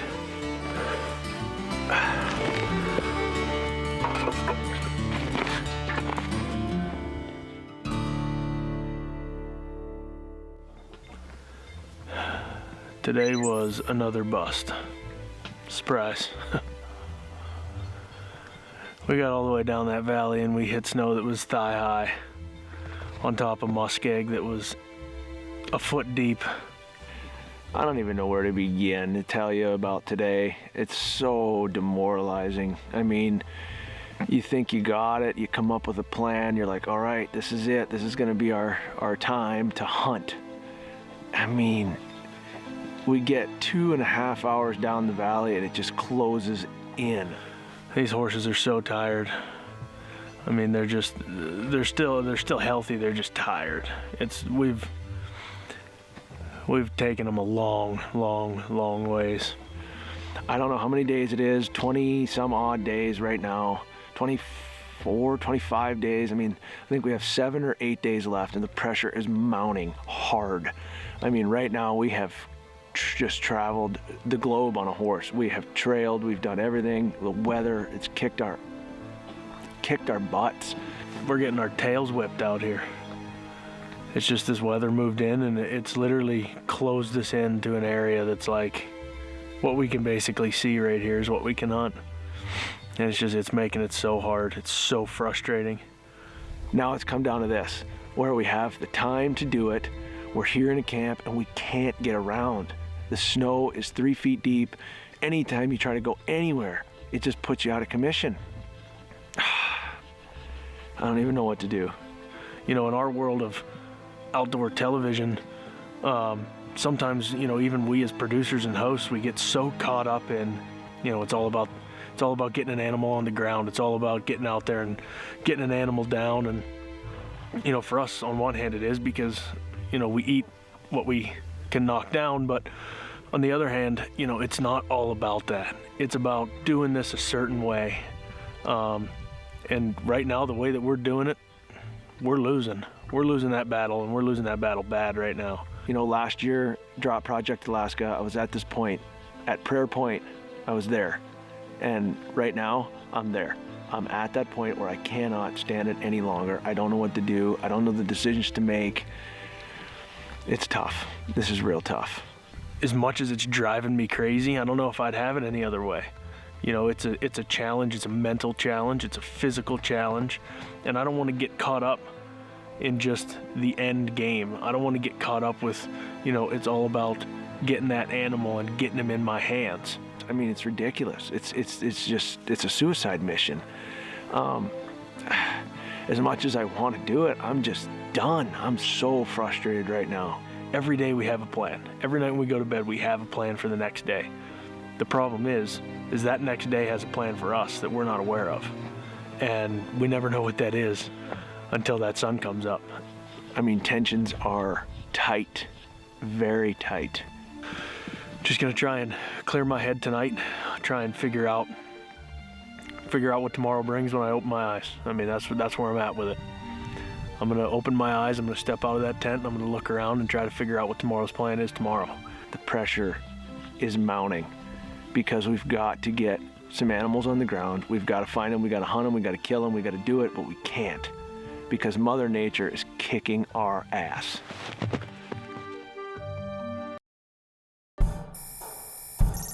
Brothers Chris and Casey Keefer wake to overcast skies on day 23 in the Yukon. Fortunately for the men, the low-lying cloud cover kept the temperatures well above freezing throughout the night, and the snow levels are continuing to diminish. The plan for today is to return to the north and attempt to find a new route along Forest Creek, with their overall goal being to make it all the way to the Little Wind River confluence, an area that they believe will prove to be much more plentiful with game. River and thunder roll, free as a bird, got some soul. Oh, roll on, roll on, dust in the wind, a constant of sorrow, but these are good old boys, sure got some soul. Roll on, roll on, down in Dixie. We broke through where we were stuck at yesterday. We couldn't make it and melt. We just got determined and said we don't have a choice. So we got down, broke through, got lower, crossed the creek a couple different times, got out of it, popped out the other end into this valley. This valley is huge. I can't even explain it. It's huge. And now we're gonna try and get some elevation right here, and we're just gonna put our time in glass. Gotta do something. Found good grass for the horses, so we're gonna let them feed for a bit. We're gonna hoof it on foot from here up and over. It took us about 2.5 hours to break through what we were stuck in yesterday, but the sun came out, melted a little bit, could see a little better, but now's the time. The brothers hope that by gaining elevation and being able to overlook the confluence of both the Little Wind River and Forest Creek, their odds of spotting some sort of game to pursue will increase.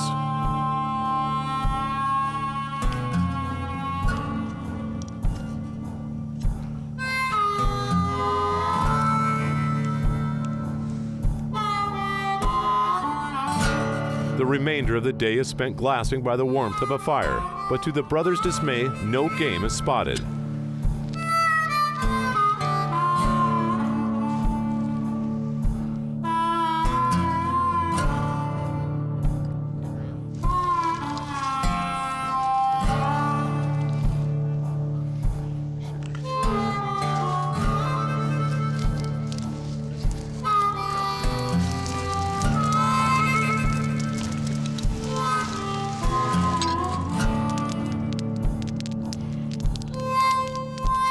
With each day that passes, their fear that the early snowfall may have pushed the animals south to the low country becomes more of a reality. With nightfall just hours away, the men return to their saddles for the nearly 3-hour ride back to Three Barrel. As another day has come and gone in the North Country, spirits are at an all-time low. But with a little more than a week remaining in the project, the brothers know that now is not the time to succumb to the hardships of the Yukon.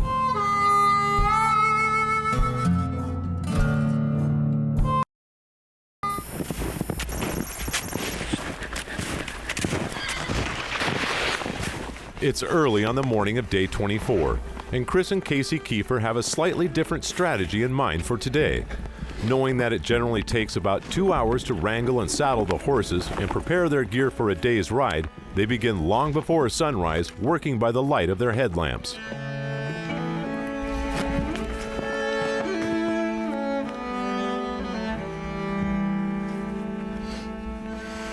After traveling nearly 3 hours to the north of Three Barrel the day before, the brothers decide that today would best be spent glassing the chain of lakes to the south of camp.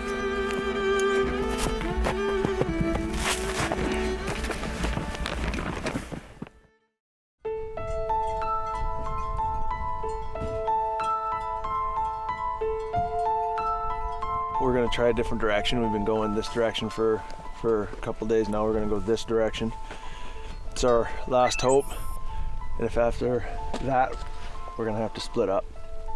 We gotta do something. We're gonna have to figure something out. Coming down to the wire pretty hard, so this will be the time. We're gonna go find a place today on one of the rivers that we cross on the way back, see if we can get some elevation and just call. Yeah, glass and call all day. Some good days, sun's out. See if we can do some calling, get something to show its face at least. At least if we can locate something. You know, moose will stick around a lot of times wherever you're calling, so. Well, the good thing is I know if we can see them, we're in the prime of the rut right now. If we can see them, we can call them, we can kill them, hopefully. So they can come to us. So, but that's it. Hope and a prayer right now. Just keep moving. No other choice.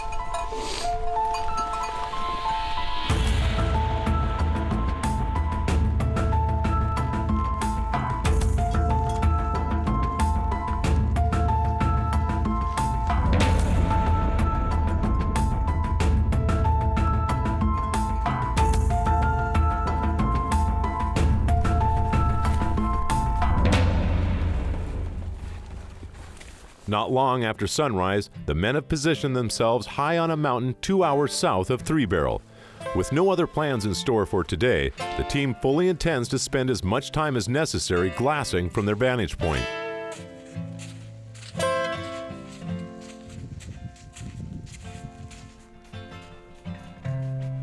What do those lights in the city skies tell you to do? I'm too far out to come and rescue you.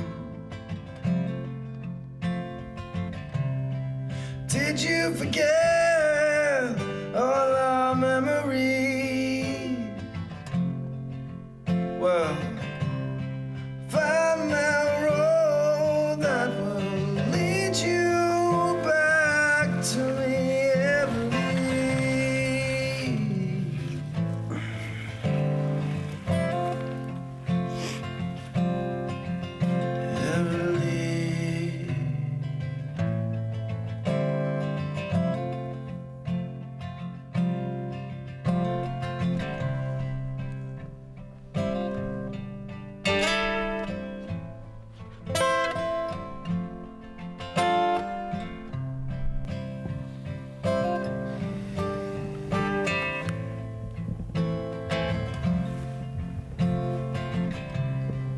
Found you alone, said you looked really stoned. The riptide must be strong where you are. And too blind to see, oh my brother dying next to me. Knowing that there is still a part of the valley that the men can't see, Chris tries to gain elevation, hoping that his new glassing location will shed some light on where the game is hidden in this valley.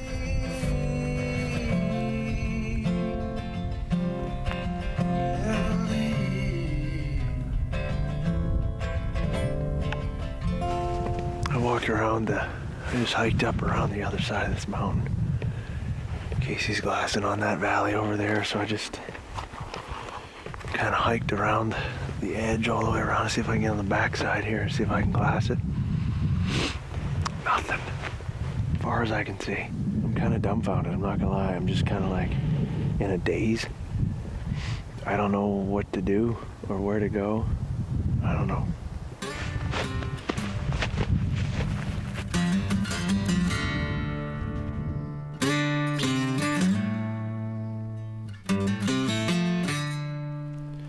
It's getting cold up here on the mountain. I mean, it's starting to kind of, the wind's starting to blow a little bit. Casey's starting to build a fire. Should be good to go. Holy I'm on fire! What? What did you do? I'm on fire. I was actually on fire. You're on fire. Oh my gosh. You're torched. Is it burnt? Burnt. It is completely through your jacket. Look at my lockdown.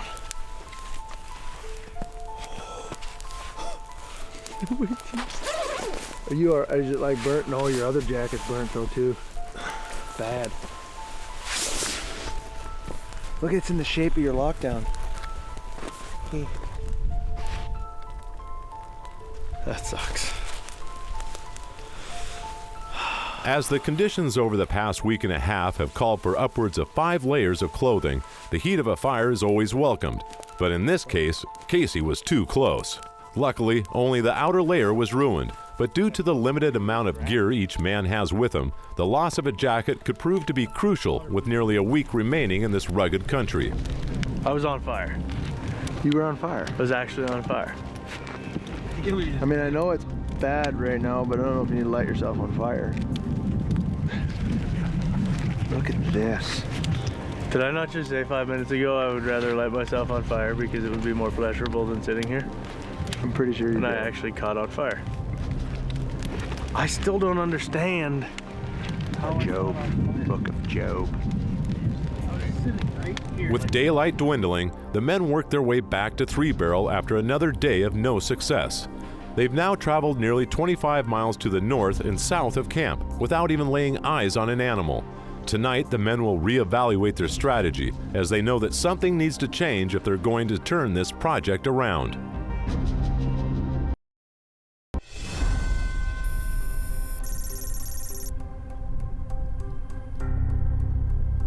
It's day 25, and the sunrise of the new day brings strong winds over Three Barrel. Brothers Chris and Casey Keefer round up the horses for the day spent on the mountain, and now almost a week at this camp, it's been 4 days since they've seen anything big game. This late in the hunt, the men have decided to split up in hopes to cover more ground, increasing their odds at finding a moose or caribou. The game plan had always been to hunt together, but with each day, more pressure to find the animals that elude them mounts.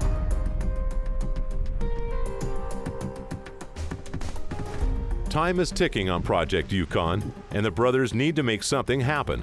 But lingering thoughts of the early winter endured in the high country may, in the end, be their demise. Well, today is divide and conquer. It's about the only thing I can come up with. Casey and I are headed 2 different directions. There's a ridge next to camp. We've always wanted to know what's on the other side of that ridge. Never thought we'd get the horses up there, so we just decided to do it, try it. Got the horses right up, came around the backside, popped over, and we can see forever. It's just gorgeous moose country down in here. You'd think that there'd be a bunch of moose in this valley. There's a lot to eat, grizz, something. Right now we're just glassing it, watching it. Casey went in the opposite direction. I mean, there's really nothing to do right now except spread out, cover the country. Don't give up.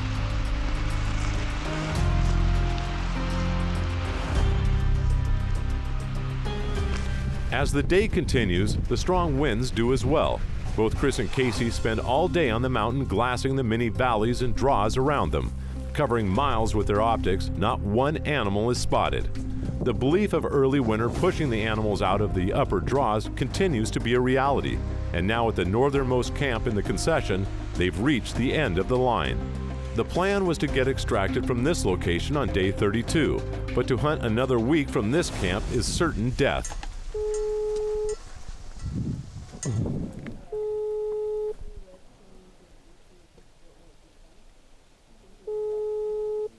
The brothers' last resort is to use the sat phone to contact the outfitter and devise a game plan to get extracted early from Three Barrel. No answer. I mean, we've hunted all the way to the north end, down in the big valley down there where the confluence of the rivers is. Didn't see anything glass there all day, not even any fresh sign, fresh tracks, nothing. So we hunted all the way up to the north towards the Little Wind, or south towards the Little Wind today. Nothing, not a fresh track, not a sign, again, glass for hours. And saw absolutely zero. As evening fades, contact with the outfitter and pilot Alan Young is finally made. Hello. Hey, Al, can you hear me? Yeah, I can hear you pretty good. Hey, it's Casey. How you doing?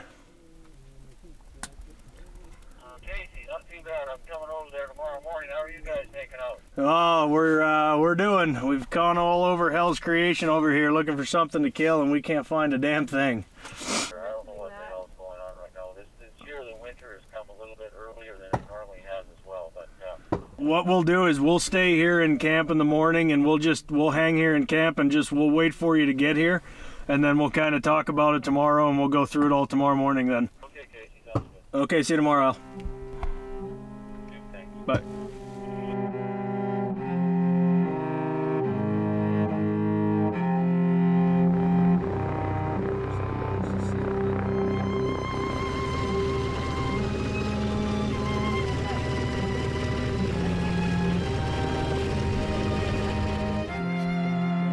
As outfitter and pilot Alan Young arrives at Three Barrel, it is decided that Chris will be the first to fly back to base camp.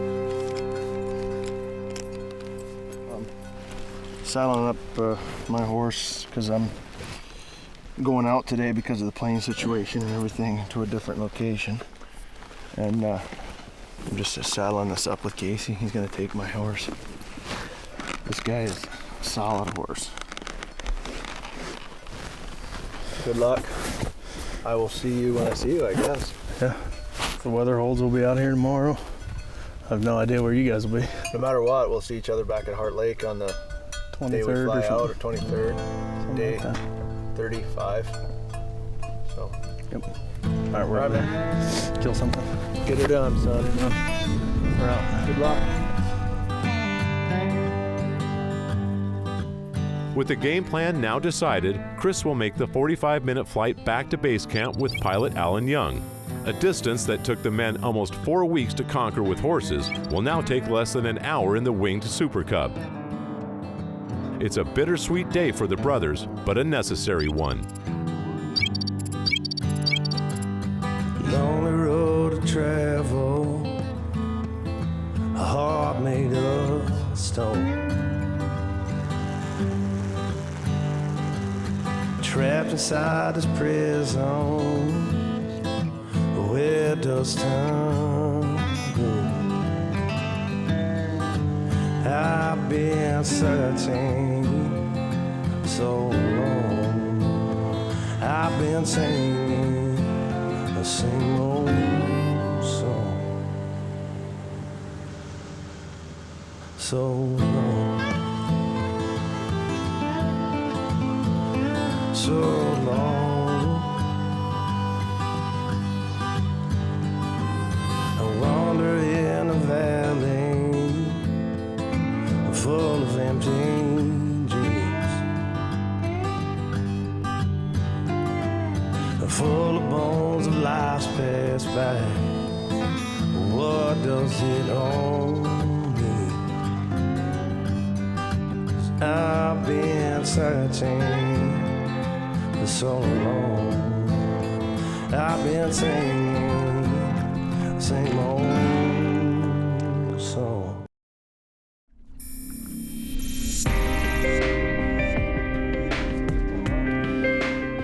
It's day 25 in the Yukon, and brothers Chris and Casey Keefer have separated.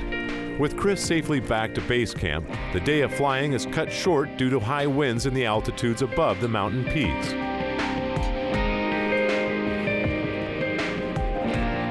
While Chris takes the rest of the day to reorganize his gear and prepare for tomorrow's hunt, Casey continues to hunt hard on the south side of the valley toward the Little Wind River, a location the brothers had glassed 2 days prior with no success. And Chris got flown out today. We got a beaver coming in to get us tomorrow. And the beaver can't hold more than 4 guys, especially with the gear. So he had to get flown out today. So I think he got on his way. I left before he did, so I think he got on his way. We're gonna have a couple days back at base camp to hunt. Give it a whirl there for a couple of days, and hopefully we can get something on the ground. Been a tough hunt so far.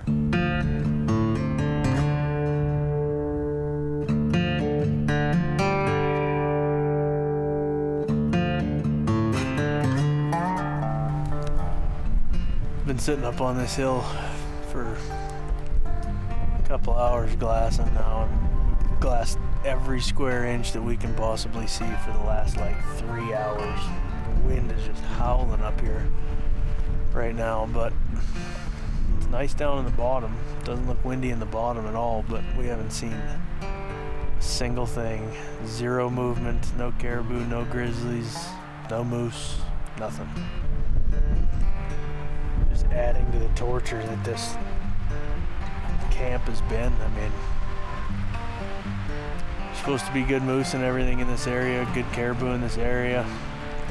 We've been hunting it hard for days now and haven't seen a single thing, so I don't know.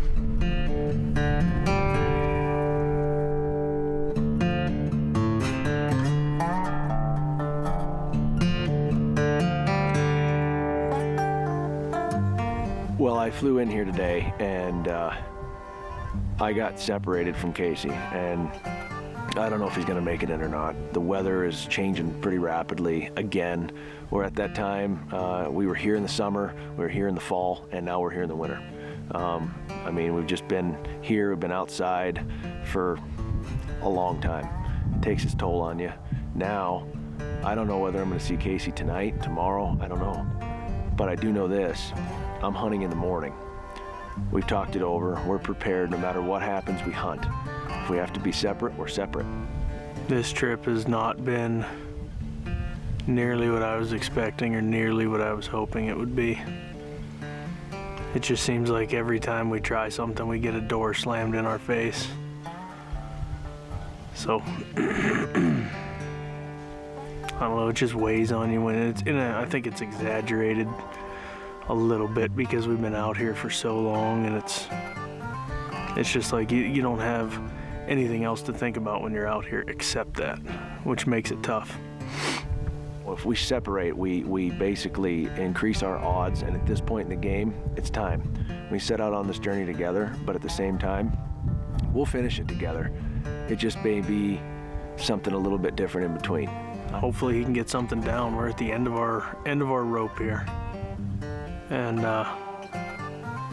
it's just been totally different than we would have hoped. You know, but that's one of the risks that you take when you come out here. You got to be prepared for it. You got to know that things are not going to go your way all the time out here. I know that I'm prepared to meet him in several days, but I don't know if he's coming in or not. And so, on one hand, I'm ready to go hunt. On the other hand, it's like we set out to do this journey together and we want to complete it together. But when it comes down to desperate times call for desperate measures, there's 2 of us. We better our odds, we better our chances if we just go. I mean, it's just, there comes a point in every single hunt. It happened last year with Project Alaska, where it was just, I don't know, we were beaten down. We'd gone through so much white water. We were unsure of what was going on. We didn't know how things were gonna play out, and you feel lost, or you start to feel defeated a little bit. And, you know, I'm definitely at that point on this hunt. You know, I will not lie. I feel like I'm completely defeated right now. I feel like I set out to win this battle and I have not even come close. It can change just like that out here. I mean, it takes one day, one animal to show its face in this vast terrain, and it can change. And I got to do what I got to do. And if he doesn't get in here, then I'm going hunting. That's the only decision I have. And he would say, go hunting. Just like if he doesn't get in here, I'm sure he's going to go hunting. So it's time. We're separate, divide, conquer, and kill. That's what I'm here for. Where we've been, the animals haven't. And that's part of it. You know, this is our story. Whether we like it or not, this is our story.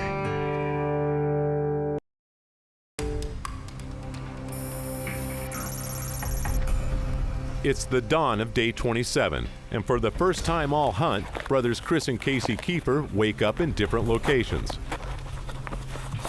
As the sun crests the mountain peaks around base camp, Chris prepares for a day in new country with renewed hope. We're divide and conquer. It's the only way we can get it done right now. We're prepared for leaving and just going until we're done. I mean, we got to sleep out on the mountain. We got to sleep under a tarp. We're not taking a tent. We're just getting it done. This is coming down to the last days. We got to get this done. So Casey's out on his own. We're splitting up. I pray he does well, and I pray we do well too. We have no choice. Time to hunt. As Chris saddles his new horse for the hunt like a veteran wrangler, almost 4 weeks into the project, he's come a long way. The brothers once stood in this very location, beginning to learn the ways of horseback hunting. Now 27 days later, it's just a way of life.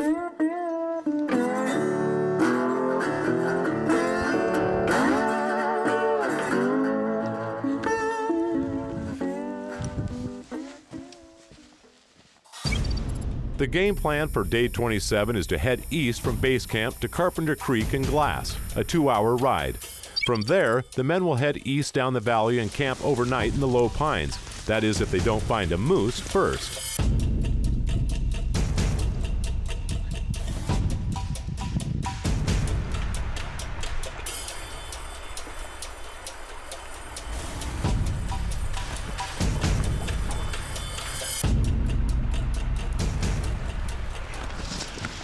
Already on the way to camp, we got a bull spotted. After so many days of not seeing anything, we got a bull spotted. And it looks like he's got maybe some cows with him. He's up kind of pinned in a valley. We are gonna make the best effort we can to get this bull down. This is the spirit lifter we've been waiting for right here. It finally came. We got this bull spotted. We decided the best thing to do is leave those horses. We're gonna walk from here. It's about a half mile. So we're gonna walk in and get closer, set up the scope, make sure there's no cows between him and us, and just kind of develop a plan. Don't want to rush it. We've waited this long for a bull. We're gonna take our time, patience, and just figure it out before we go in for the kill.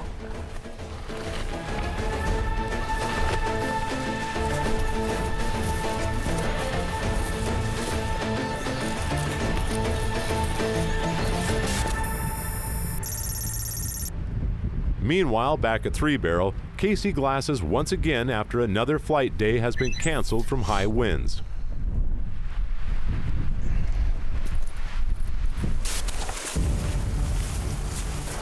Okay, so I'm just moving down a little closer to this bull. I'm trying to get a good look at him. I got a big decision to make. I got the bow, and I got the muzzleloader. I got the weapons here. I'm just trying to figure out, I really want to kill this bull with my bow. But then again, you gotta take an opportunity. And if he stands up, I'm ready. So this is gonna be an interesting stalk, no question. I'm gonna try and get above him. I'm gonna cross this river, and then I'm gonna try and get above him on that side.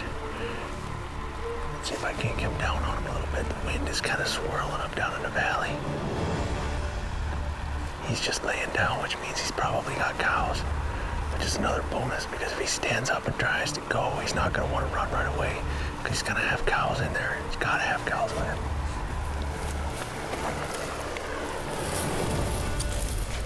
Chris closes in on the bedded bull, and once the river is crossed, the final approach will be covered in low willows. It will be imperative to move with precision to avoid any extra noise that may alert the bedded cows and bull.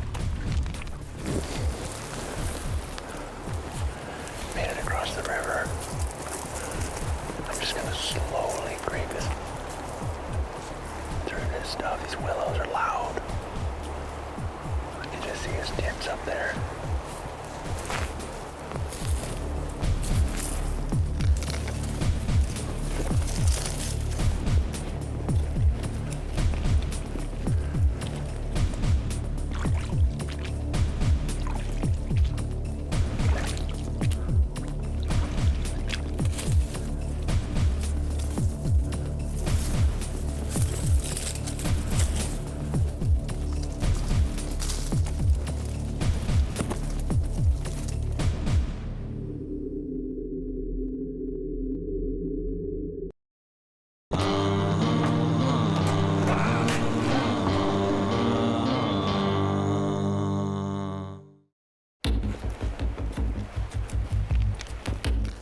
It's day 27, and brothers Chris and Casey Keefer are seemingly in two different worlds.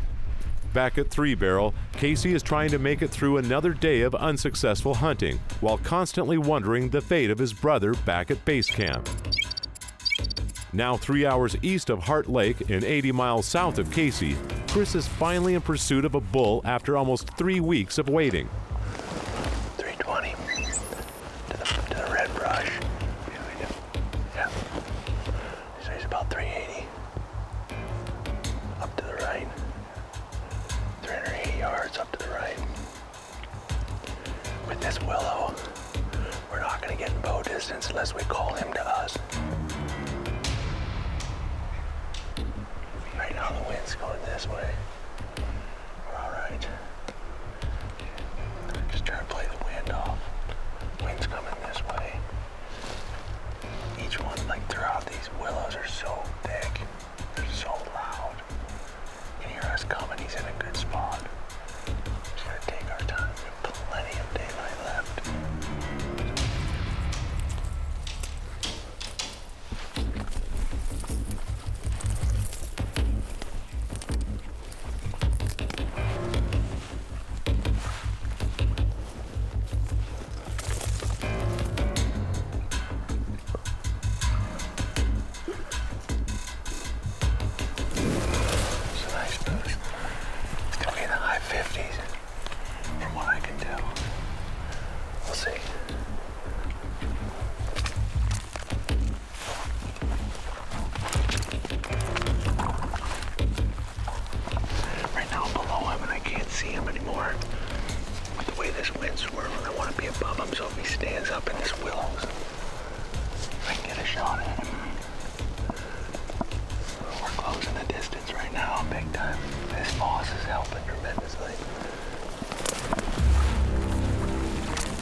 As Chris moves into position to get above the willows for a shot, the cows are alerted by movement and begin to head back up the valley, bringing the bull with them. The cows are getting up.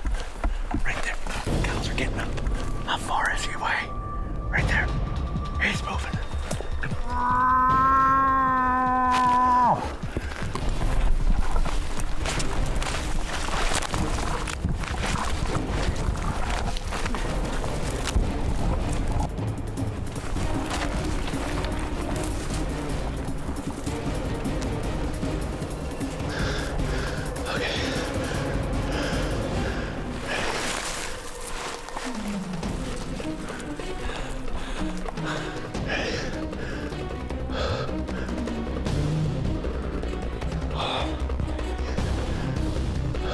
All right, ready?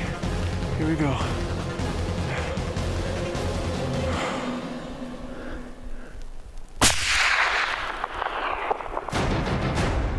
Hit him. We'll crush him. He's gonna go down right there.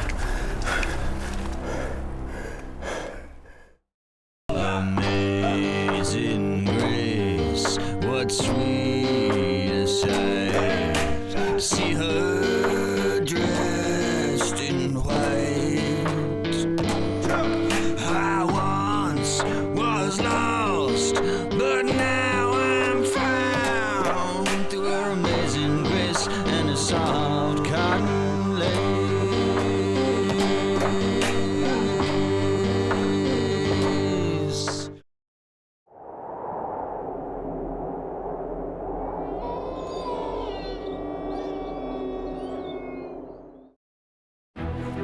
It's day 27 in the Yukon, and brothers Chris and Casey Keefer are seemingly in two different worlds. Back at Three Barrel, Casey glasses high from a mountaintop, waiting patiently for an extraction back to base camp. But with a second consecutive day of high winds, air travel has been grounded. But 80 miles south, back at base camp, brother Chris has finally located a shooter bull and is closing the distance fast.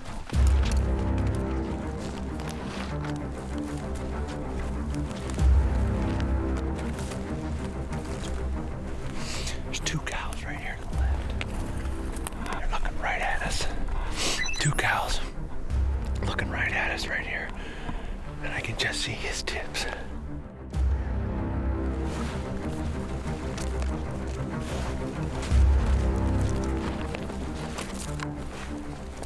The cows are getting up. Right there. The cows are getting up. How far is he away? Right there. He's moving. As Chris moves into position to get above the willows for a shot, the cows are alerted by movement and begin to head back up the valley, bringing the bull with them.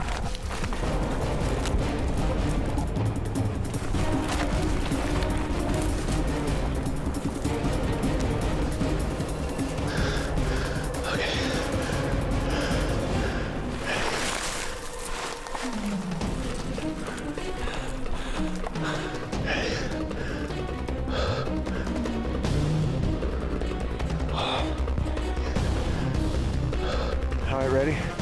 Here we go.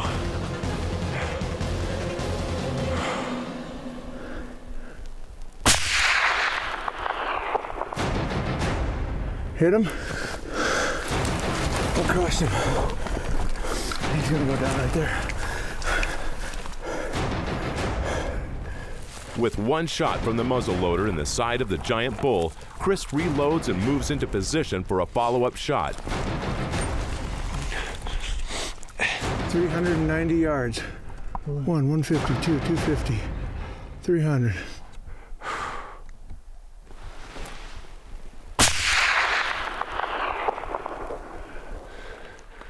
Is he going down? Is he going down? He's going down. He's going down. Going down. He's down. That muzzleloader.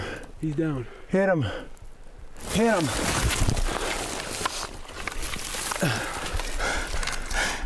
The smoke pole.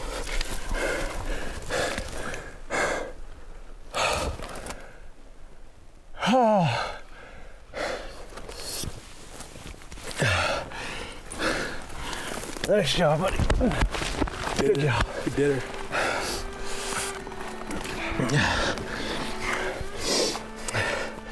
I don't even know what to think right now.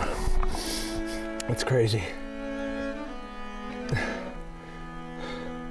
It's kind of bittersweet. My brother's not here with me, but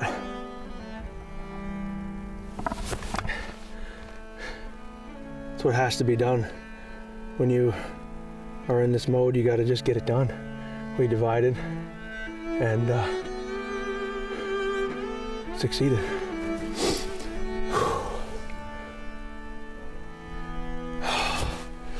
Let's go up there and look at our bull.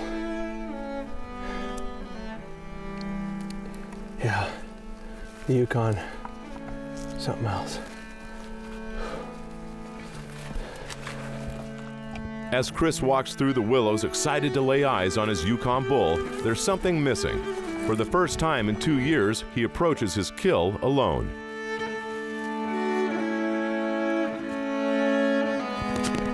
Look at this. There he is. My Yukon bull. Wow. What a change. Holy smokes. Oh, he's so much heavier than my other one. Look at that. Big bull. Yukon bull on the ground changes everything with dropped Project Yukon. Oh, it's not the biggest bull in the world. That's not what we're after. It's about being out here and getting a bull on the ground, getting animals down, and showing the realities of being in the Yukon for 35 plus days. And we're getting to the end. We had a divide and conquer. Casey and I split up. It's a bittersweet moment, I'm not gonna lie to you. I mean, I've always got my brother with me when something goes down, and I don't even know where he's at right now. So it's, I hope he's having just as much success as I am. I can't wait to get back and quarter him up and show everybody what a bull. Look at this thing.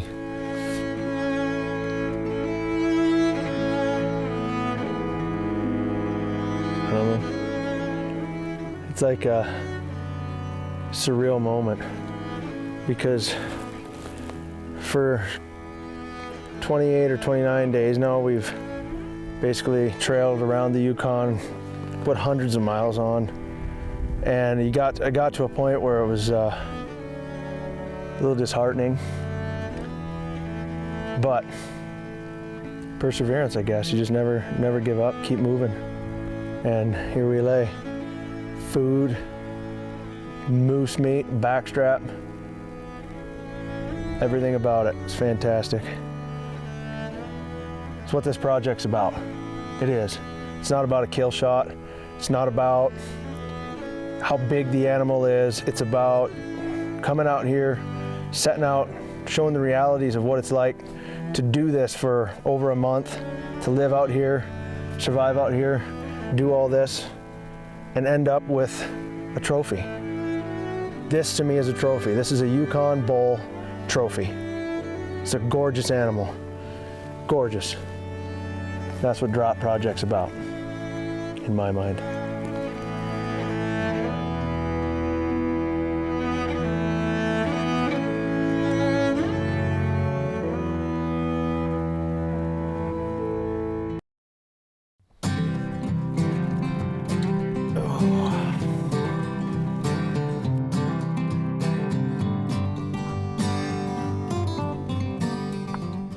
We just got this guy moved down a little bit so I can take a better look at him.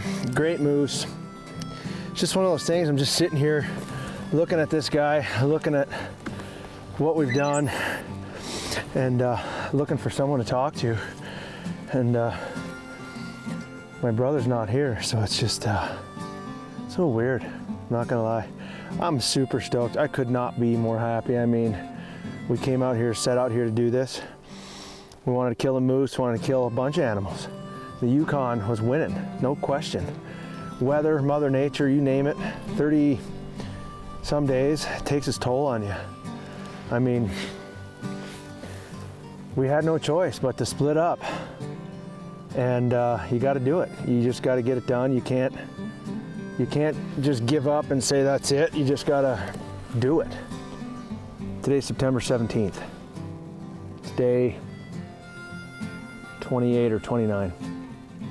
And 28 or 29 days ago, I hadn't even ridden a horse more than 5 times. 2 days ago, saddled him up and went and wrangled him. I mean, he learned a lot.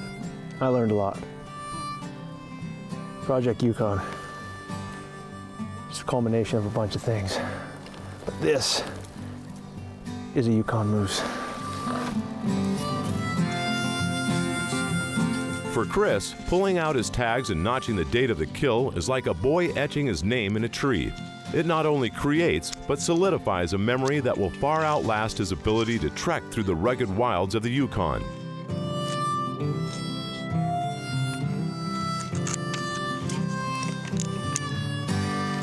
I just notched my tags. 365 days on the button before I shot that moose on the river last year in Project Alaska. That's crazy to think. This is a hot time. This is it right here. It's crazy. 365 days. In the same situation. Dire. Down on your luck. Praying something comes along. Thank the good Lord it did.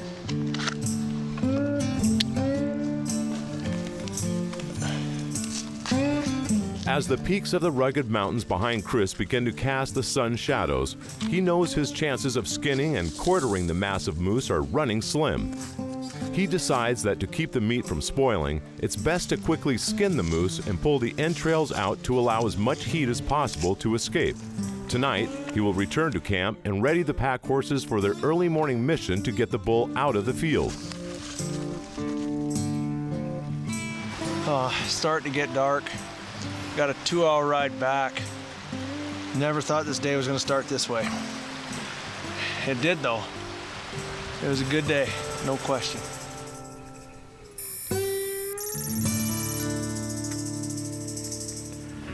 Well, I just got back to camp.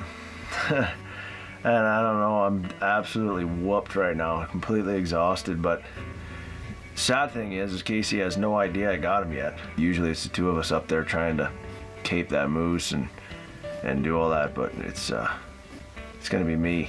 It's a long ride, so I'm gonna try and get everything in pack boxes and try and get everything out in one swoop. Hopefully when I get back, he'll have landed, and then we can celebrate and have some tenderloin. But for now, the weight's been lifted.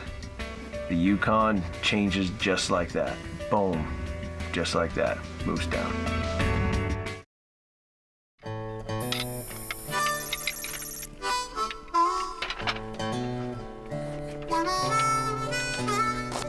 After an uneventful last-ditch effort at Camp 3 Barrel, Casey breaks down camp by himself. Anxiously waiting for the plane to arrive, the day's early morning sunshine reveals the bare ground that's been hidden under feet of snow for weeks. With his camp broken down, all he can do is sit and wonder if all is well with Chris.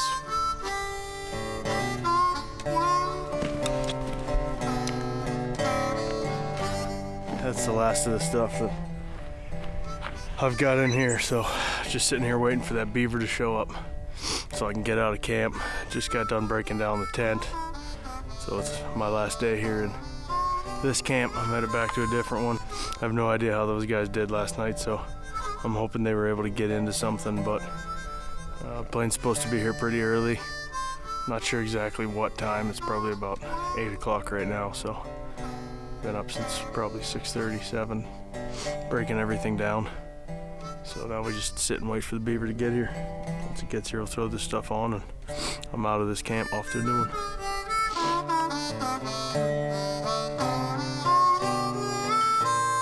Closely scanning the horizon for a de Havilland beaver, Casey is surprised to find outfitter Alan Young's Super Cub making a final approach for the small lake. While the Super Cub isn't able to carry the same amount of gear and payload as a beaver, Alan is carrying some news about Chris's hunt. Well, Good, pretty decent moose.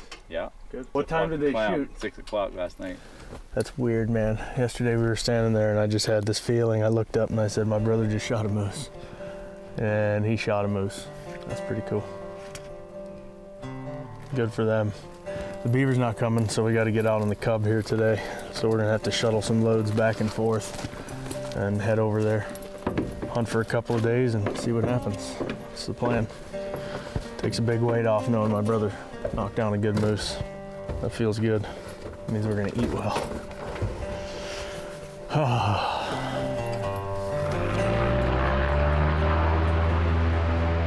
The usual 45-minute flight from 3 Barrel to base camp at Heart Lake will prove a bit rougher and take a lot longer in the day's high winds.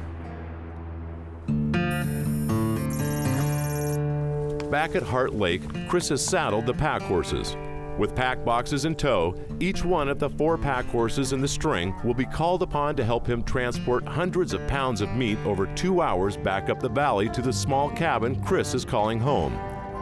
3 of these hardy mountain-bred horses have been through this before.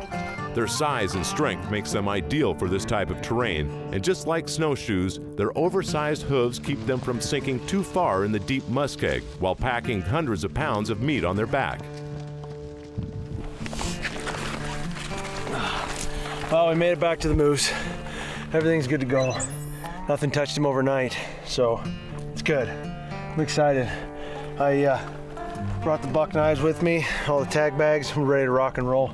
We're gonna get this thing cut up pretty quick, get him back to camp. Hopefully I can see Casey tonight. He's supposed to fly in today, so. All right, let's get him butchered.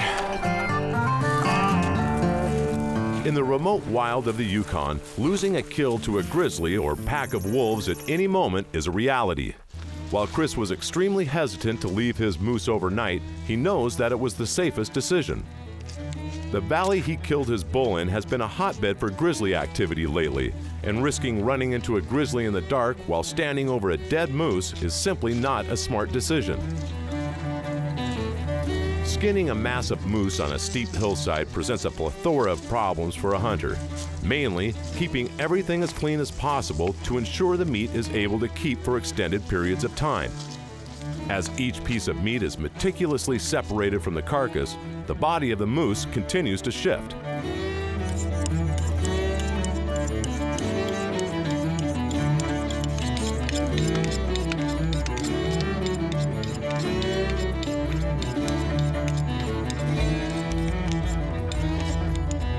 Stopping for a quick touch-up of his knife, Chris continues working his way up the moose from the downhill side. Piece by piece, Chris is able to remove all edible portions.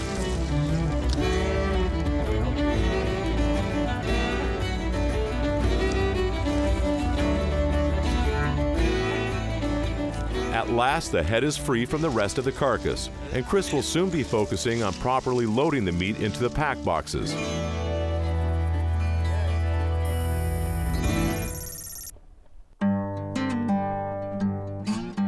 Two hours back up the valley, Casey and outfitter Alan Young are making their final descent into their Heart Lake base camp.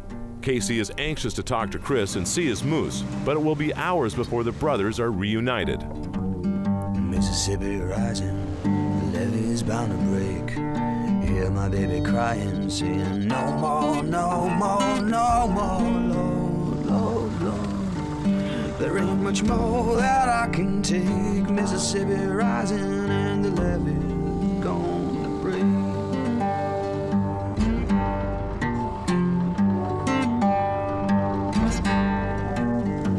Early one morning, I was laying down low, came like a thundering mountain. Now I got nowhere to go, like a cruel twist of fate. I'm waiting on Noah's Ark of a way.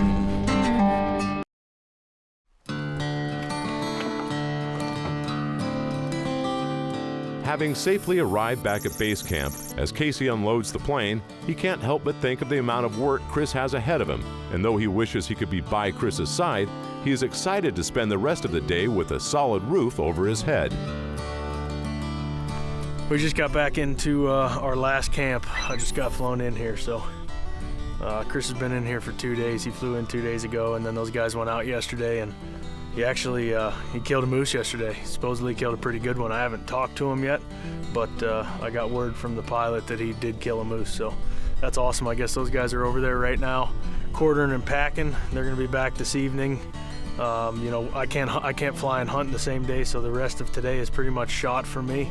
Use it to kind of recharge a little bit, get everything back to square one, probably shoot my bow, make sure it's sighted in, but looking forward to those guys getting back. When they get back, I want to help him cut some meat up and salt and whatever else, and we're dwindling on days. This is our last camp, so you know, we're gonna give her our best here for a couple of days, and then we get pulled out of the Yukon.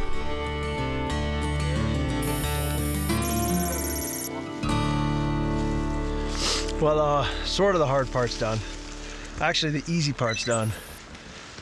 Quartering out the moose, getting everything taken care of.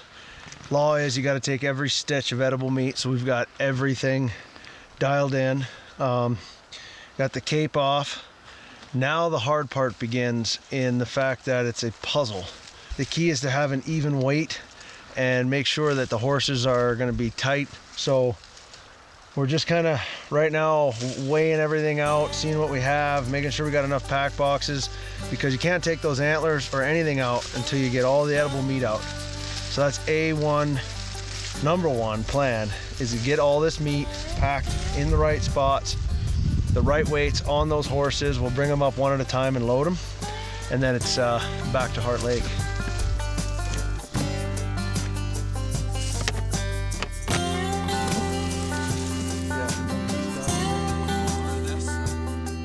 Each pack box is loaded with meat, then checked and rechecked to ensure even weight distribution.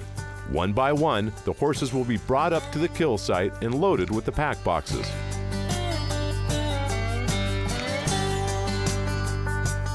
Well, we situated the boxes. I think we got them pretty even on weight.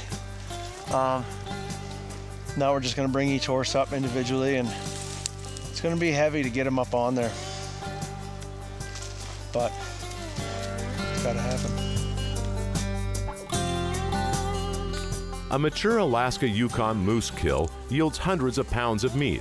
Each pack horse will be able to accommodate 2 pack boxes weighing roughly 125 pounds each. Carrying an uneven load across the rough terrain can be dangerous and even deadly to these hardy horses.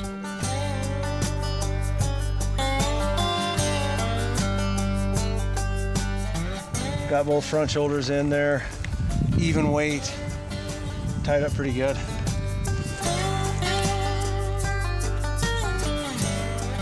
Shifting loads can quickly cause sores, which become infected over time and can render a horse useless. Maintaining a horse's health when in the bush is always a top priority.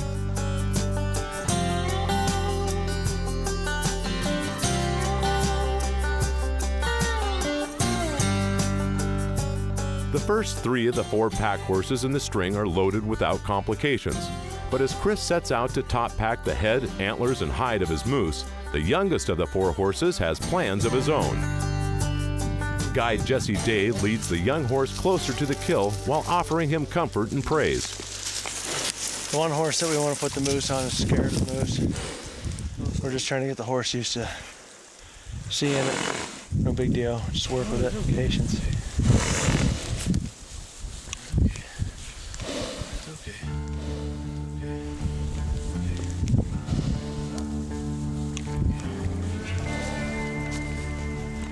For an inexperienced horse, a first-time pack can be a traumatic experience if not done properly. Allowing the horse to become familiar with what he's about to be hauling is all the men can do. No go. It's not worth getting in a wreck over.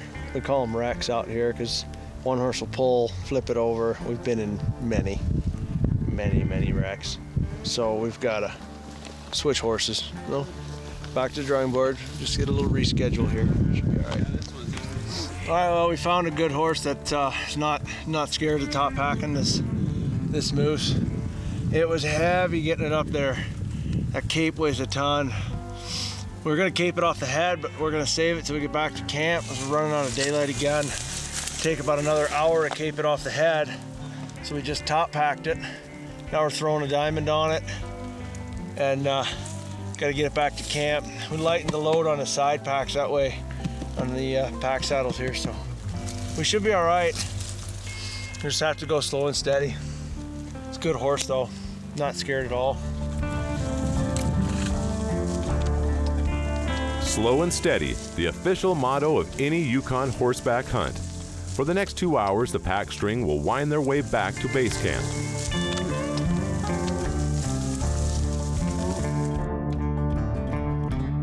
Looking down the valley as the last bit of light glistens off the snowy peaks, Casey spots the silhouetted pack string pushing their way back to camp.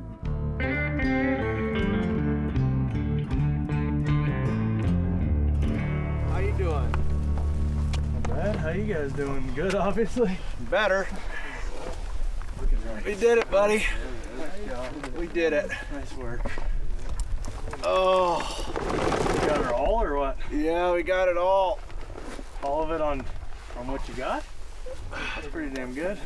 Oh, amazing grace, how sweet the After spending the last few days apart, the brothers are happy to be reunited. For each of them, their time spent alone in the bush has its own interpretation. In the far reaches of the Yukon, one man's success can mean another man's success, and never has that been more apparent. For the rest of the day, the brothers are content to sit back, lend a helping hand, and let each other in on the sights, sounds, and experiences of the last few days spent apart. Grace that tore my heart to feel, and grace my fears released. How precious these on their grace of me, the hour I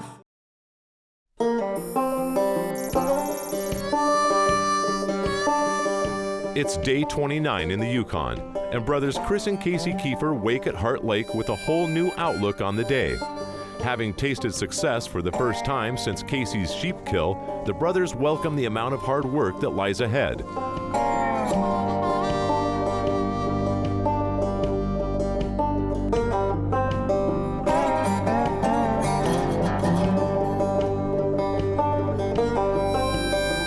With the day's fall sun shining down on the men, each hunter takes a moment to touch up his tools.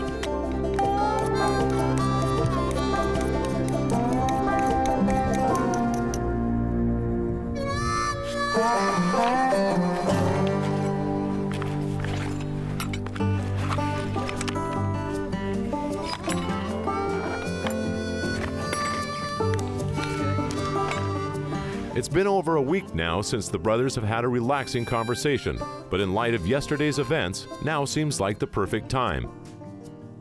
Just like that, it's done. Changes like that, man. You know, and we had to get aggressive in the fact that we split up, but that's what you would do in a normal situation.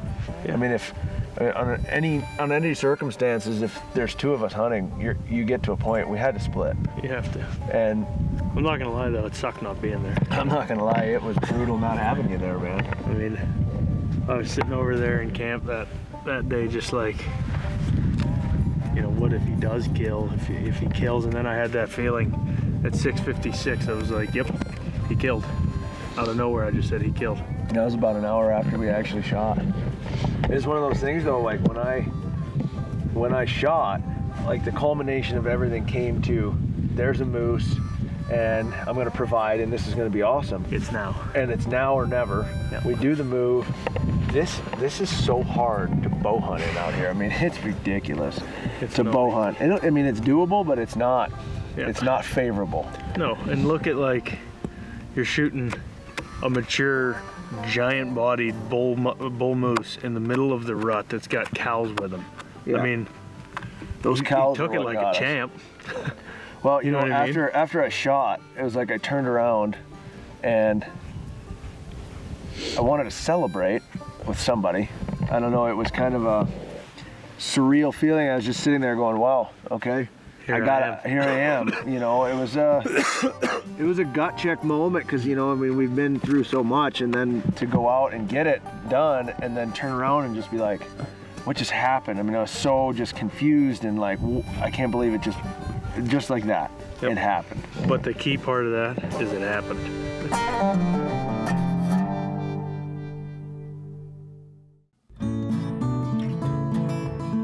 Even though Chris's kill was a one-man effort, the brothers are content to work as a team under the bright blue skies and the afternoon sun. I see sunshine, rivers flowing, I can hear the birds sing in the sky. Mountain valleys, country moonshine, Mother Nature always makes me high. Sweet state of mind.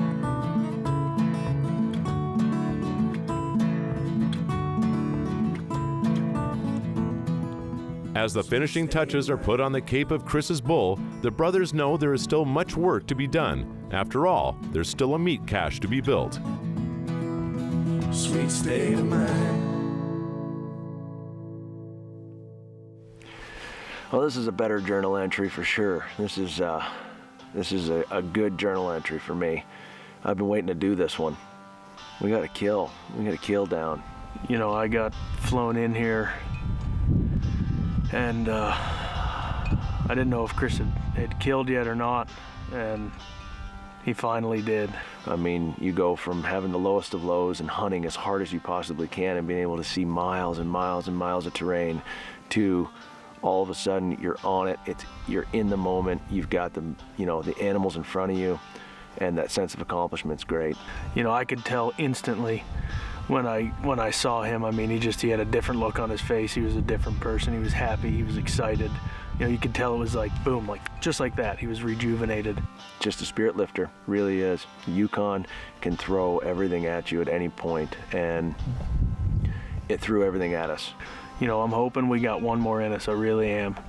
I feel like the Yukon hasn't given us all that we came for. I feel like she's held back on us a little bit, but I think she's willing to cooperate. This next phase, when we have these days to be able to have Case with me, and the two of us to go attack this thing is gonna be good. This place has a history of being tough country. And at the end of this journey, as I sit here 3 days from the end, I just, you know, keep telling myself I got 3 more days. And I can sit back and say I did the Yukon for 30 days the way that I wanted to do it. Not the right way, not the wrong way, not the easy way, not the hard way, but my way. And that's a good feeling. It's a good feeling here, that's a good feeling here. So still got a little ways to go, we'll keep pushing. As time continues to tick away, Chris has finally got the cape of his bull freed from the skull. He's all too familiar with the next step in the process. Together, the brothers must now find a suitable area to build an efficient meat cache for the hundreds of pounds of meat that are now safely back at camp.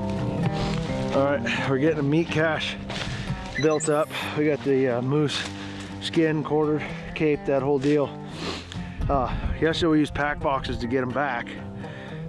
We're at camp now. What we're gonna do is we're chopping down a bunch of these willows. We're gonna make a good bedding on the floor, stack it, and then use the tarp that we use on the horses for the diamond, cover it up, keep it out of the weather.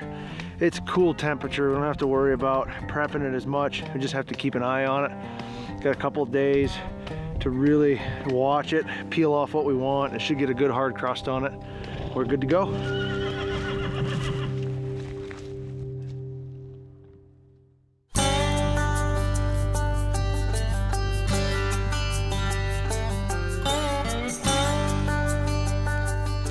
Chopping down the right size willows can be very important when building a proper meat cache.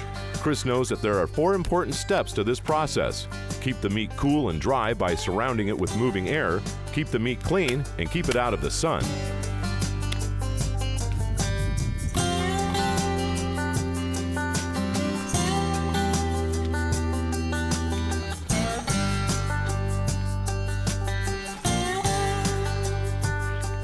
By placing the heaviest portions of the meat on the bottom of their cache, the brothers will ensure that they are able to build an efficient grid of willows so that each layer of the cache will get adequate air to keep the meat cool and dry.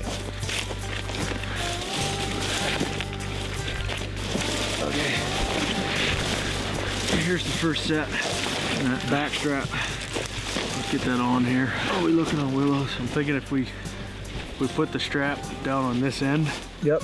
we'll have room for quarters and everything up here. All right, this is kind of sectioned off a little bit, so it'll work out really good. It's not full strap, but chunked. Yeah, it's chunked. There's one right here that's Nice and cold, man. oh, it's good temp. Here's a full strap right here. Lay that guy out. Like that. Separate those a little bit. All right, this is gonna be just kind of neck meat, shoulder meat. This chunk here. All right, I'll get a hind, and we can lay the hinds out on this right here on this willow. Build it one more, and then tarp this one, and then we can just be good to go. Keep it nice and cool. That works. It's cold out, so we're good. All right, I'll be back with a hind. We'll cut a chunk off and cook it.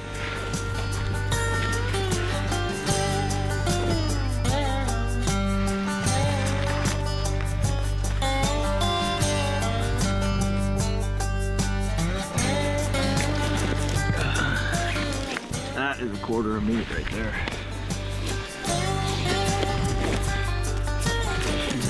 In there. Back him up just a hair.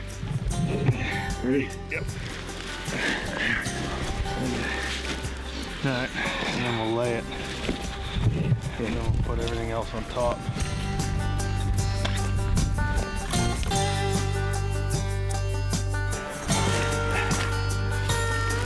Good. Alright, we'll tarp this one and we're good to go. We'll just build another one here and just keep tarping them. Keep it out of the weather, but it's nice and cold, man. Yeah, it's cool. Alright. It's gonna taste good. Oh. You wanna grab a knife and we can just peel this off? Let's do it.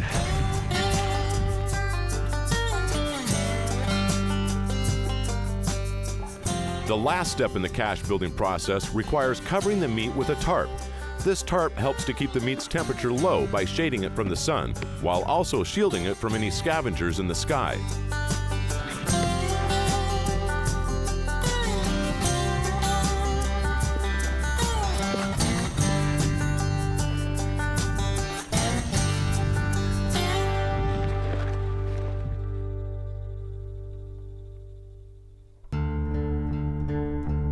With the meat cache complete, the brothers still have some work ahead of them. Properly salting and caring for a hide after it's been removed from an animal can make or break a hunter's ability to put the hide to use after the hunt. Applying the right amount of salt ensures that it completely dries out. Any remaining moisture can quickly result in hide slip and render it useless. As Chris and Casey finish up turning the lips, ears, and nose, they can't help but feel a sense of accomplishment over the day's work. With all of their tasks completed and the sun now beginning to disappear behind the rugged Yukon terrain, the brothers know that tomorrow brings a new opportunity for success. But with only 3 days remaining, they'll need luck on their side.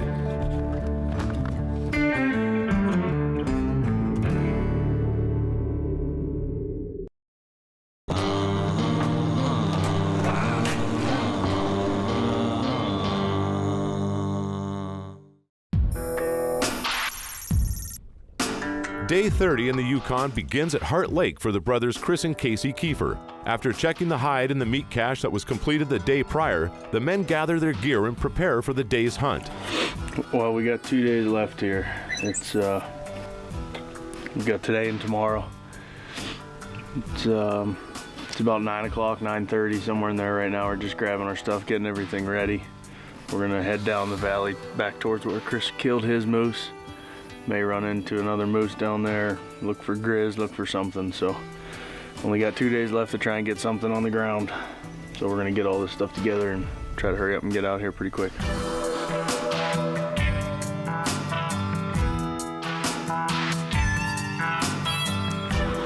Well, looking forward to today. Today's gonna be a pretty stress-free day. I hope. It's like the first day that we can actually just go hunt. I got my moose down, got him packed out. Now we're gonna head back down and see if any grizz or anything's hit the gut pile. It's just gonna be nice to have kind of a stress-free environment today. Just go hunt. Whatever happens, happens. So I'm looking forward to that. I'm just gonna pack up. It's early, get a good start, head out down the valley and take it one step at a time. Nice and easy today.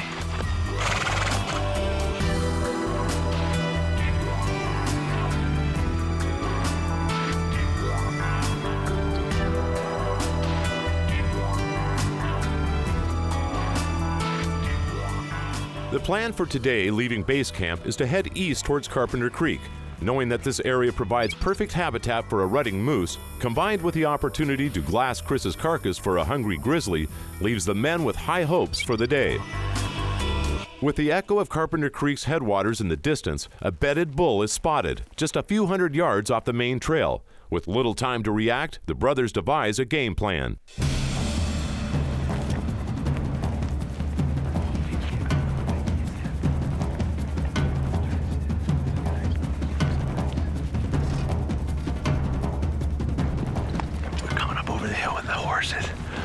And kind of trotting, all of a sudden, boom, wide open on our way to check and see if a grizz is on mine. There's a moose, big moose. He's laying in a wide open grass spot. Casey's got the smoke pole. That's all we brought today. I got a rifle for backup.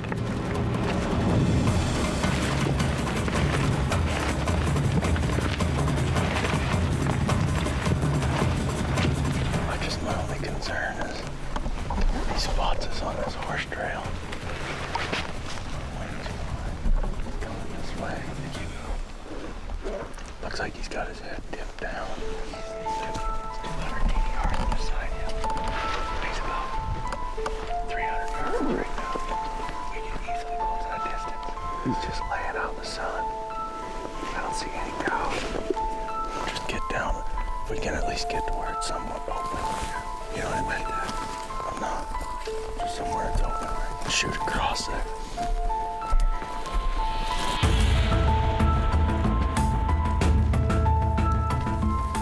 It's dug up. I think so. So if we can get to that side hill, it comes around.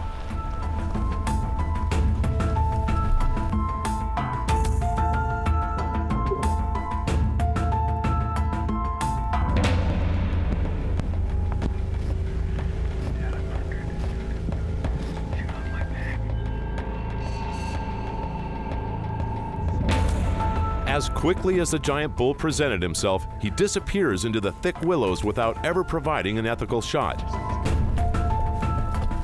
With a golden opportunity seemingly slipping through their fingers, the men pursue in a last-ditch effort. But as they have seen over the past 30 days, the Yukon is anything but forgiving.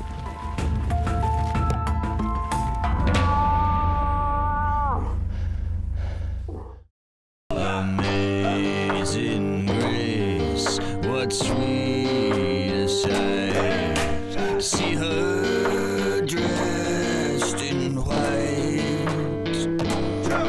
I once was lost, but now I'm found through her amazing grace and a soft cotton lace.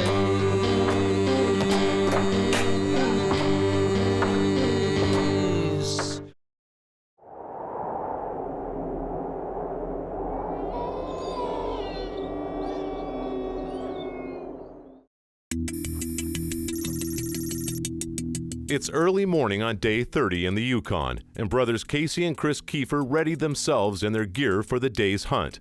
Today, they'll load up the horses and head east through the valley in search of a grizzly, a caribou, or another moose.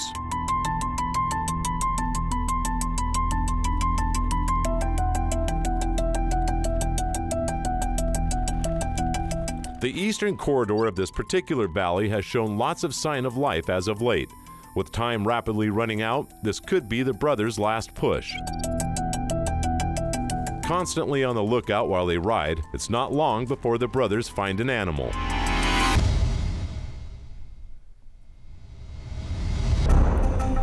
Running into a moose like this presents a few challenges. Quickly dismounting from their horses, the brothers begin to inch their way closer to get a better look.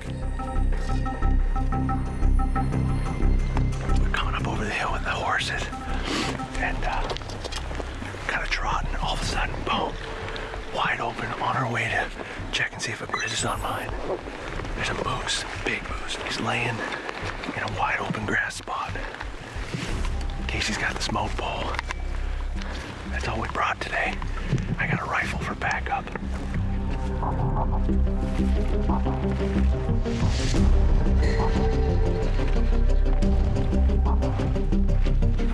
My only concern is he spots us on this horse trail.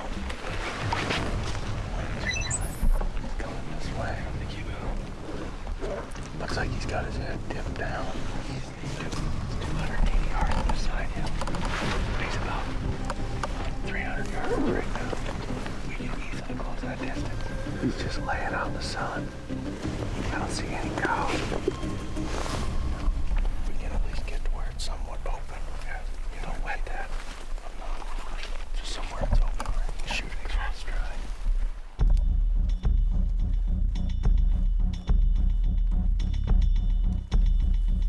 He's stood up.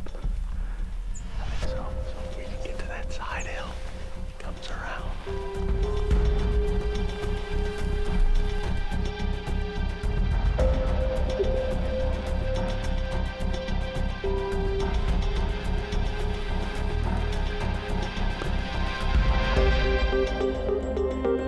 Staring at each other face to face, the big bull now knows the hunters are close. It's not long before he turns and makes a break for safety.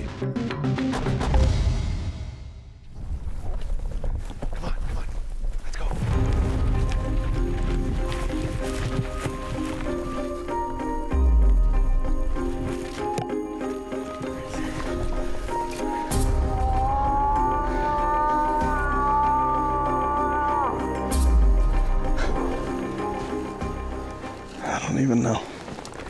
I have no idea. Just spotted that bull while we were riding. He's just laying out in the middle of the wide open. We couldn't get on him. He came to like 100 yards head on and stood there.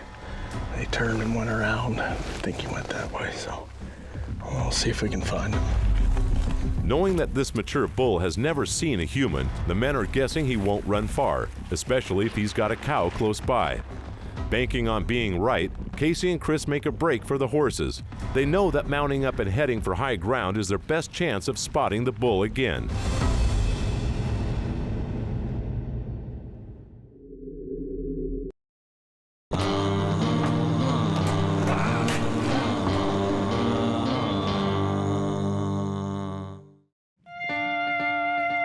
It's day 30 in the eastern valley of base camp, and brothers Casey and Chris Keefer come face to face with the bull only 1 hour into the day's ride.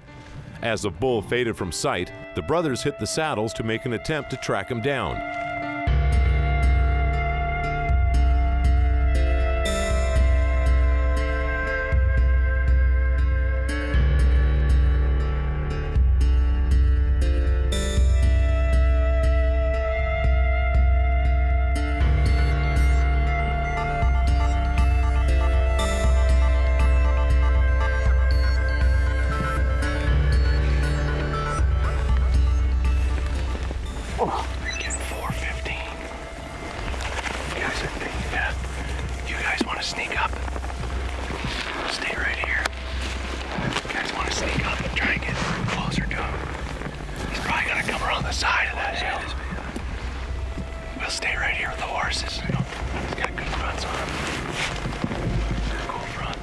At over 480 yards in the distance, the big bull now has the advantage. It's decision time. In his mind, Casey begins to run through the distance, the elevation, and the wind direction.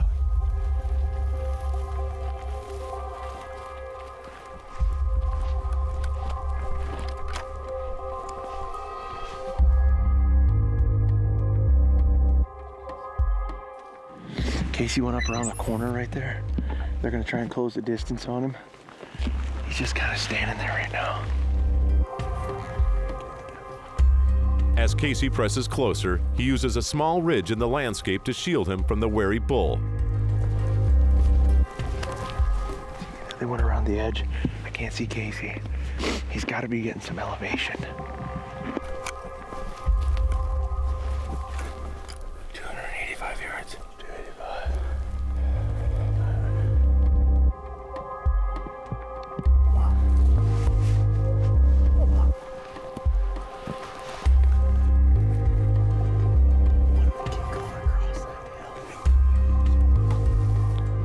He's coming up on that hill right there behind those trees.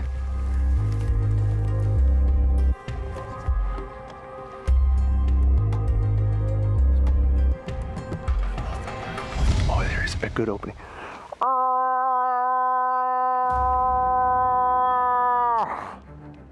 He stopped right there. He's ready. Yep.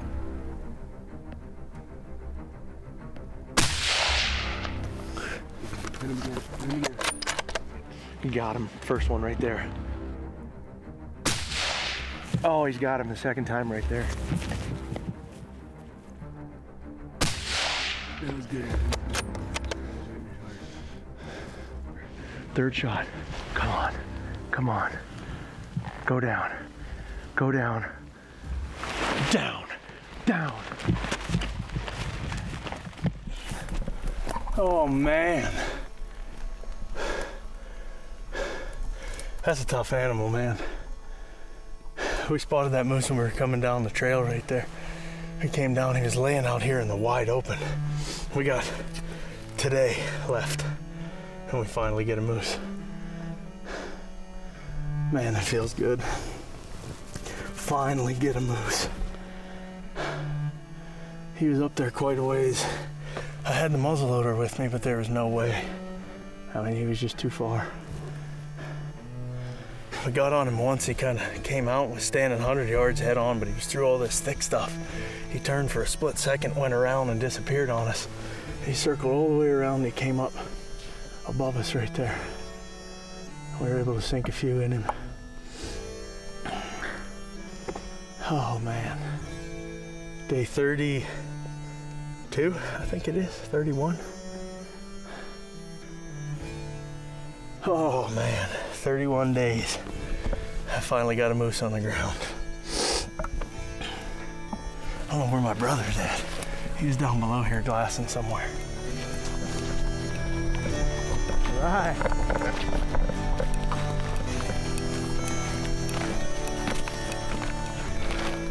Nice shooting. He took him like a champ. Beautiful, baby. Took him like a champ. Nice job, brother. Nice. Good shooting. Yeah, he took him like a champ. Whew. When you shot, the horses took off on me. Did they? Yeah. Where they at? I got some of them back. I have to get the rest of them. Whew. I was calling because I don't know if you guys could see him. I figured you were going to get some elevation right here. Yeah, we saw him. But then I was trying to get him to stop. He was just through all that thick stuff and I couldn't see where he was through there. Right when he came out on that point. Did he drop right there? He went down right behind that clearing right there. Yeah. Wow.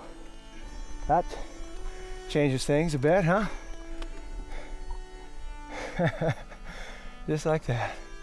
Moose. Wow. That's awesome.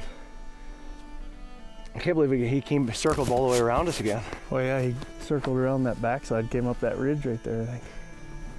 Yeah, he was just on the other side of that hump from you guys, from where I was at. I had to wait for him forever because I didn't have anything through there. No, I didn't. I couldn't even see him in there. I could just see his tips. And then he started running. That's what I called the first time, because he was running. Yeah. And then he stopped, and then he came up on that hill, and I was like, oh, they gotta see him right here. And then I literally watched the bullet hit his side. I just saw his whole body go, whoop, and it shook, and then the noise. Well, I had to split my reticles. What was he at? 285.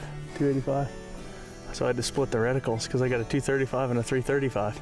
Oh. So I had to split my reticle. Well, the rifle's on anyway. Well, it hit Moose him. down. Now we got work to do. Gotta love We it. gotta go check him out.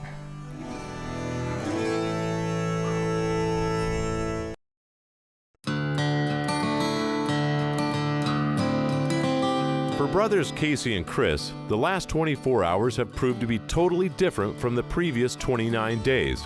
They've spotted and killed 2 mature Alaskan Yukon moose. That's crazy. Crazy. Ride along, trot along, boom, moose. They're just going back. We were going back to see if a grizz is on my carcass, which I still think there's something on that carcass, because I could see it when we were looking from a distance. There's definitely something on that carcass. If it's not on it, it was on it. So we're gonna go, we got a lot of work to do today. It's gonna be a big day. Good thing it's still in the AM.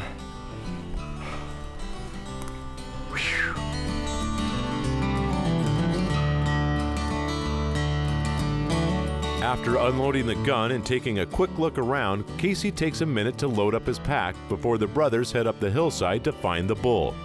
As they say, it's only after you kill an Alaskan Yukon moose that the work begins.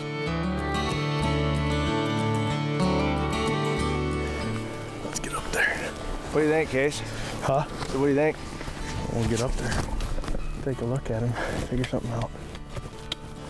We got no pack boxes. We got nothing with us. We don't need it. We're only an hour away. We could look at him, gut him, go check the carcass, and go back and get pack boxes. All right, let's get up there.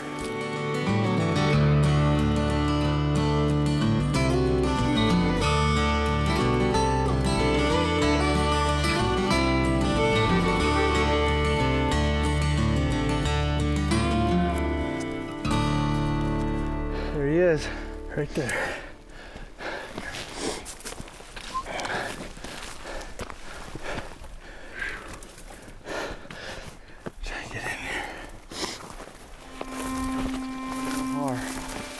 Good front.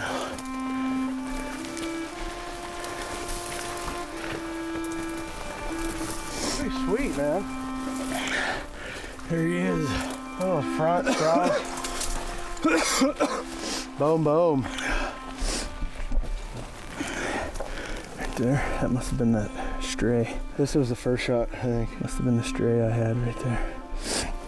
That one nailed it. He didn't go 10 feet. No, he didn't. They're a tough animal, man. Oh, they're so huge. Super tough animal. Oh.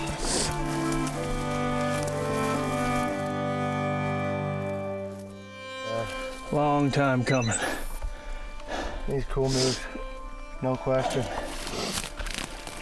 Yeah, that one's been a long time. Put our work in for him. Yes, we did. One day left. That's how it happens, though. I mean, literally, So nothing good. to something in 2 seconds. Just like that. Spent how many days on the trail? Turn around and just riding, and there's one right in front of us. Yep. Just like that, out of nowhere. This is cool. That's really cool. Yep. Now we got our work cut out for us. Yes, we do. I'll get a tag on him and then figure out a game plan as to how we're gonna do this. The good thing is, we hadn't rode out of camp that far. Yeah, we're only an hour. Yeah, So, plenty of time left. right on. Nice job, brother. Thanks. Good job.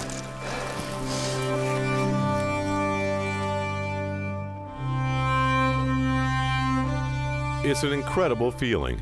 Just 48 hours ago, both Casey and Chris were at an all-time low. As Casey sits and admires his bull, he can't help but think that the brief moment of sunshine that beams down on him, his brother, and their kill is a sign of something that was meant to be. It's a perfect time to reflect on what the brothers have been able to accomplish.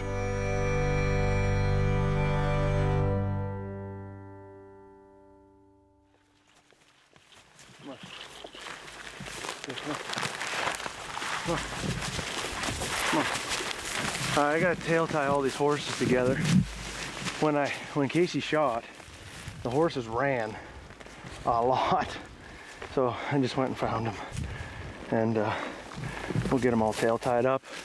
He's taking care of his moose right now, starting on him. I'm gonna save some time and get these horses tail tied, take them up there, and see if I can get them up there closer, save some hiking time.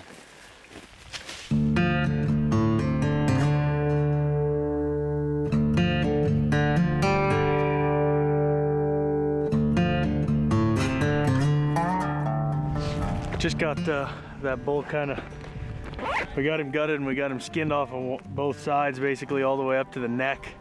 But we got to get the other horses, we got to get pack horses with us, so before we can take any of the meat back. We got his tenders with us, but we can't take the meat or the head or anything back because we have no pack horses. So we got about an hour-and-a-half ride back to camp, grab some pack boxes and everything, and we'll see what time it is when we get done with that. But we're gonna run back there right now, try to get back to camp as quick as we can and round everything up and kind of see what happens. So still got a lot of work to do, but we got him skinned out to the point where basically come back, quarter him up, get the head off, and we should be good to go.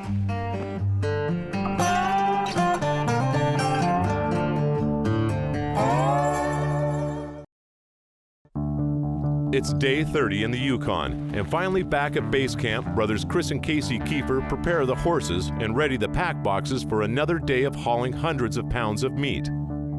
Well, today started off a little bit different. We started getting down there and ended up running into a moose. Casey shot a beautiful 61-inch Yukon, just a great moose. So now we got all the work ahead of us. We decided we were only about an hour, or just a little over an hour from camp by the time we ran into it. So we opened him up, gonna let him cool down.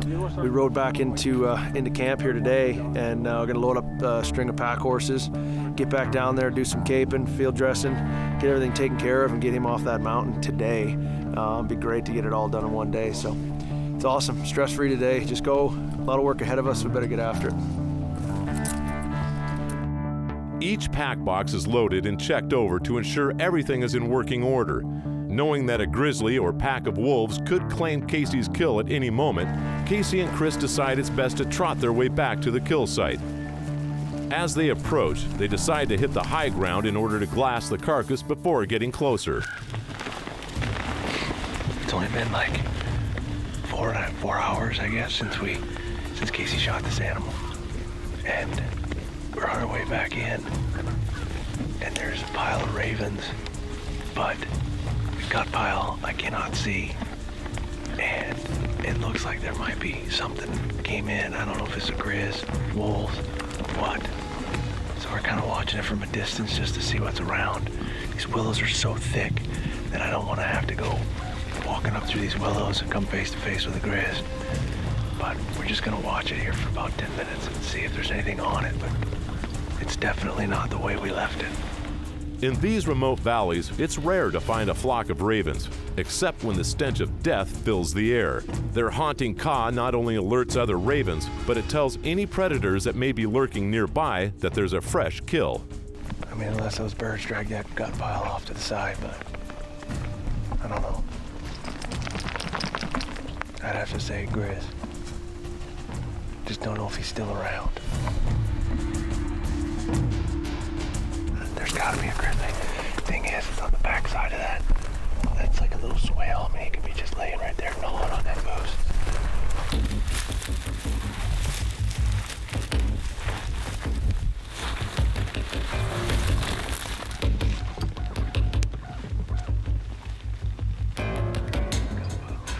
Just got back here and my moose.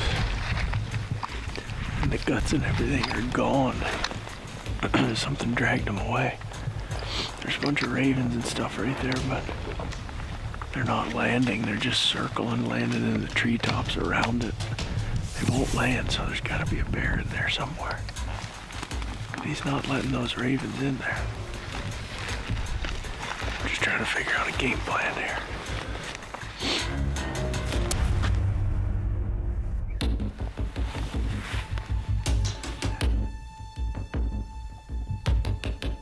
Approaching a kill site that's been left alone for the last few hours requires caution and patience. Approaching it haphazardly in this grizzly-filled valley could spell disaster.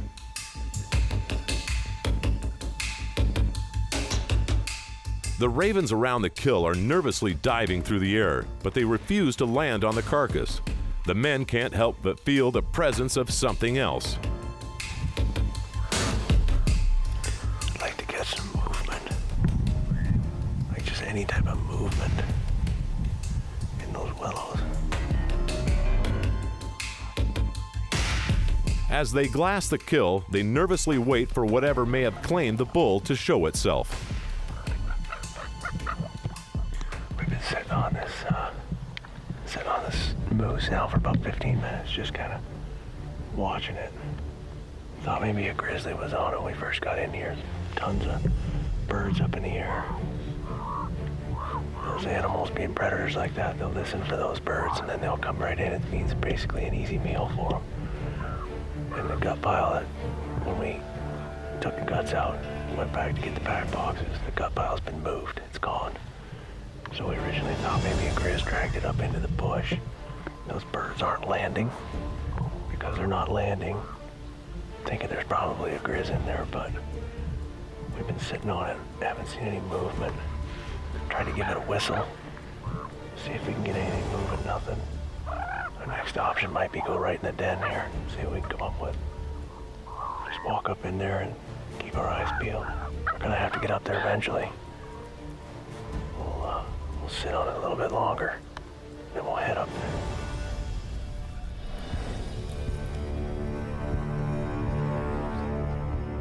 Darkness grows nearer with each minute that ticks by. The brothers decide they must move closer to the kill.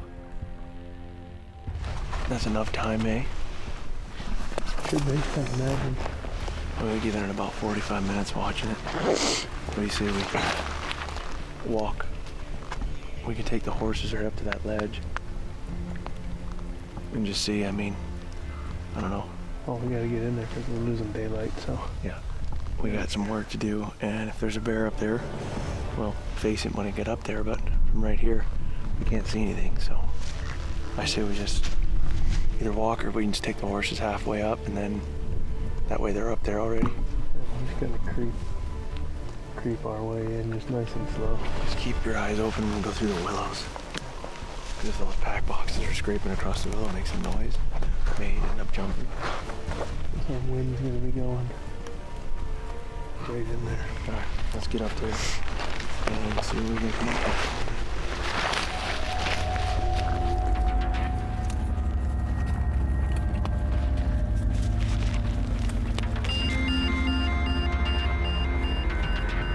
Working their way through head-high willows is a risky move. A grizzly bear who's claimed a fresh kill is sure to stand its ground.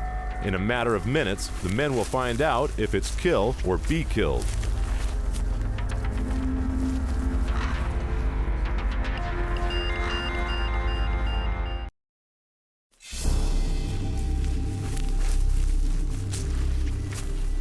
It's day 30 in the Yukon, and brothers Chris and Casey Keefer are now close enough to the kill to smell the gut pile.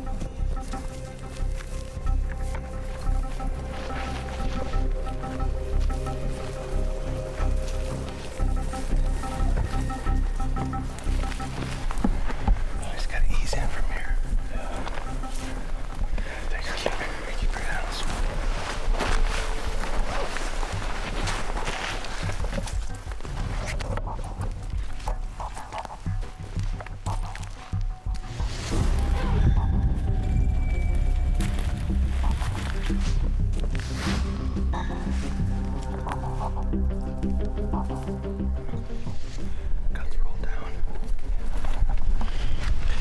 Just got up here. It took us a little while to come through all that thick stuff. There's so many ups and downs. But we just got in here, got to the carcass. We haven't seen a bear, but there's parts of this moose scattered all over down over the hill down there. So something's been in here. Yeah, just because he's not here right this second doesn't mean he wasn't or isn't close by. So the biggest thing right now, it's I mean, seasons are changing. Bears are on the hunt right now. Let's get this thing quartered up in the pack boxes and let's get back before we run out of daylight. I don't want to be stuck quartering a moose in the dark, especially with the grizz lurking around. Get this done as quick as we can and get out here.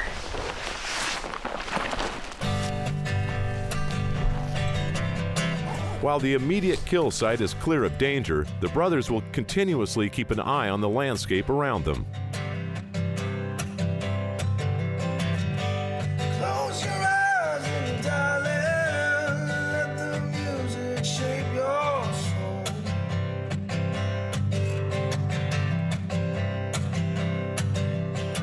Skinning and quartering a moose is hard work, but it's the company you keep when doing so that can ease the pain. Knowing it'll be the last time they'll be working together to pull a kill from the thick tangled bush that dots the Yukon landscape, Chris and Casey make the most of it.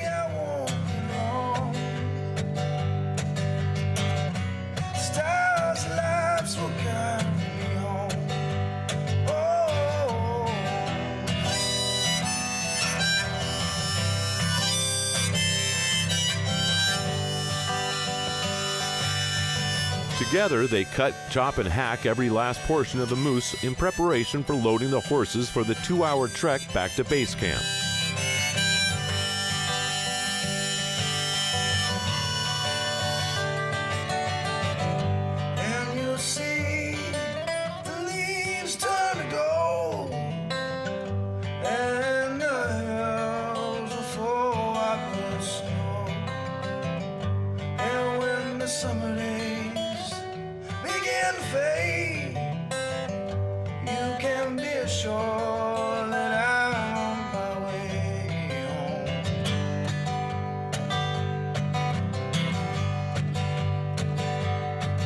Just got done chopping this moose up, so we're gonna get him loaded up on the horses and then we're gonna get out of here.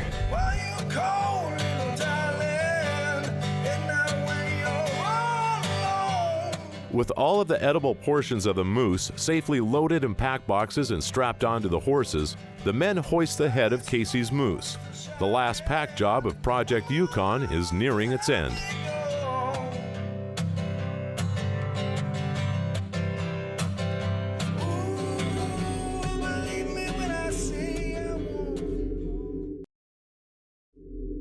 This segment of Drop Project Yukon is brought to you by Realtree.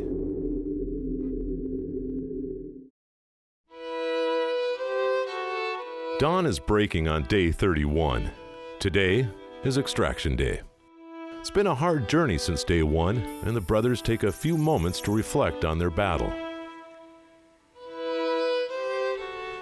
Well, this is it right here. This is extraction day in Drop Project Yukon. What a trip. What an amazing trip. I can't believe yesterday ended up the way it did. Casey taking down a big 61-inch moose and packing it out and almost getting on a grizz and thinking, oh, it's just crazy. I mean, it's amazing what this land will do. Around every corner, it just throws you a different curveball. It's day 33. And today's the day we get pulled out. We're getting pulled out of here today. Head back to civilization. Man, what a journey. 33 days in the middle of the most remote countryside the Yukon has to offer. Looking back on everything, what a trip. What a trip. Dropped is officially complete. Drop Project Yukon. We did 34 plus days trailing horses over 100 and some miles and hunting at the same time, living off the land and doing what we do. And I'm telling you, it was worth every single second.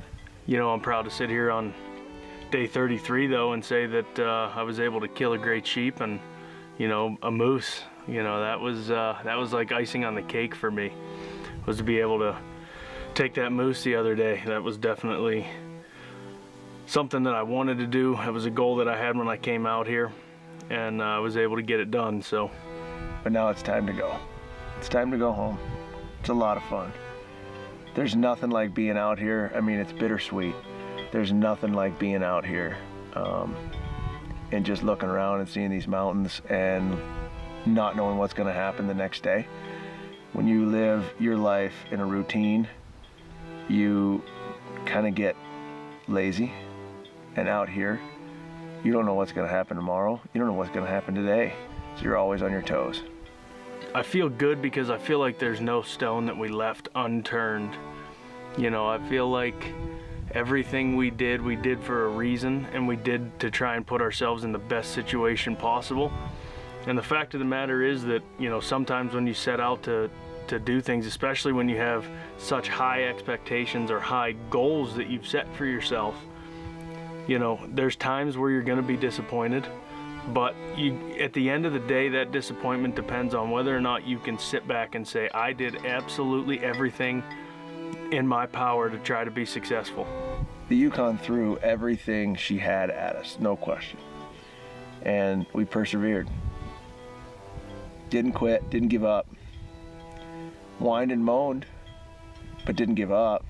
It was all just an unreal experience. But at the same time, what it was lacking for me was that pure solitude of just you. That's the one thing that it lacked for me big time. And I don't think there's any way that we can achieve that unless we do another project with just my brother and I out there without guides and wranglers, and you know, it almost feels as though we're on untreaded territory that's never been explored. And for me, that's what this project is all about.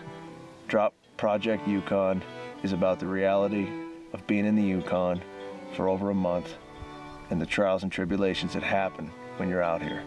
It's time. I'm ready to go home and see my family. You know, I miss my son and my wife. I'm ready to go home and spend some really quality time with them. I miss them both a lot, so. Drop Project Yukon comes to a close. It's over, we're done. Time to get extracted out of here. Drop Project Yukon has officially come to a close. Now we begin the long journey home. Plane's flying in a little bit. We're gonna pack up our stuff, go to Dawson, back to see the family. Until next time, if there is a next time, there will be a next time. That's it, we're out. Be alive.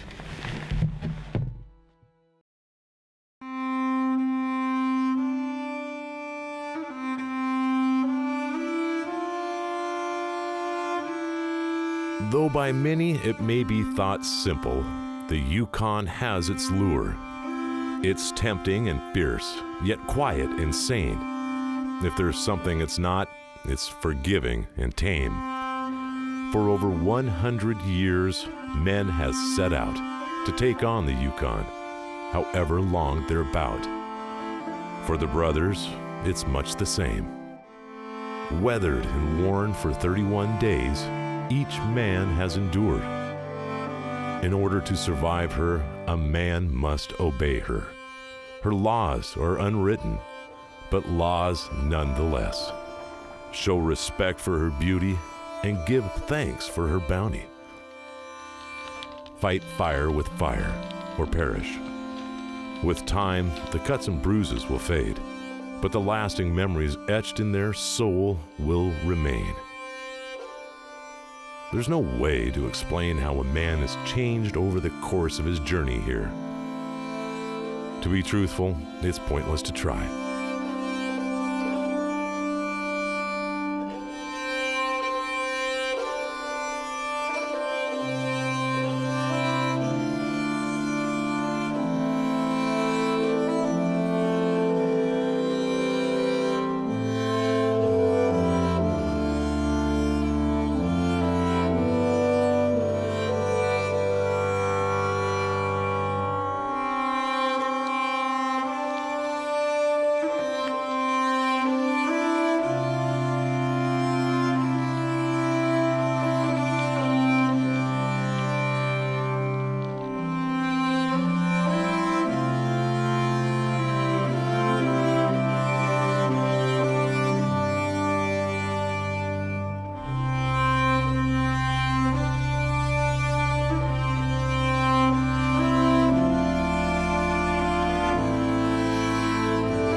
I've walked for miles in the Yukon. And this last walk, this is the hardest one I've had to do. It's an unexplainable feeling when you're sitting here after this long and you see that plane. It's your ticket out of here. You just don't know if you want to get on. Knowing that I've got my brother by my side for over 30 days in the wilds of the Yukon reassures me that one way or another, I'm gonna make it out alive. Not many people get to do what we do. Not many people are blessed to have spent this much time in God's country. And not many people can say they've done it together with their brother.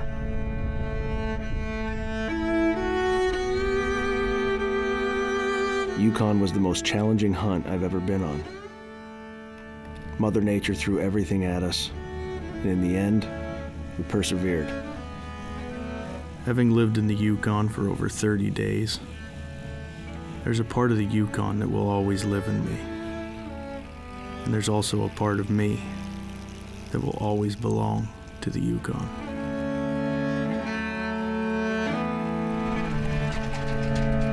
Plane's here. First leg of the journey out. Now we gotta pack all this stuff out. That's it, man. It's over. That's crazy. We're done. Oh, yeah. Dropped. Project Yukon. It's over. It's over. Oh, those years ago, I wanna go back home. Oh, those years ago, I wanna go back days ago. It's late September as the last of the men's gear is loaded into the Islander, and with that, their rugged boots leave the Yukon soil for the first time since mid-August. There's still many miles between them and their families, but as the plane readies for takeoff, they're excited to take one last look at the wilderness they've called home for the last month. It's a flight that is both anticipated and dreaded.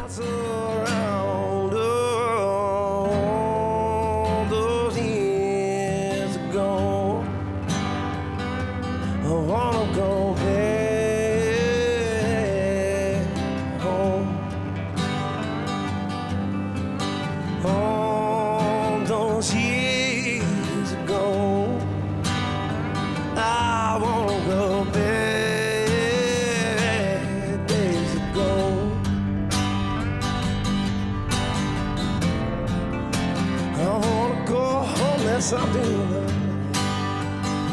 to the days long gone.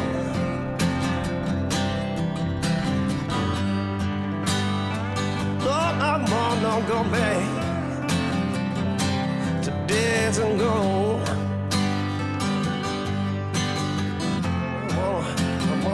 I wanna go back home. Yes, I wanna go back to days and gone. Babe, yeah, days and gone. Yes, I'm gonna go back to days and gone. Lord, I wanna go back, yeah, days and gone. I wanna go back, yeah, days and gone.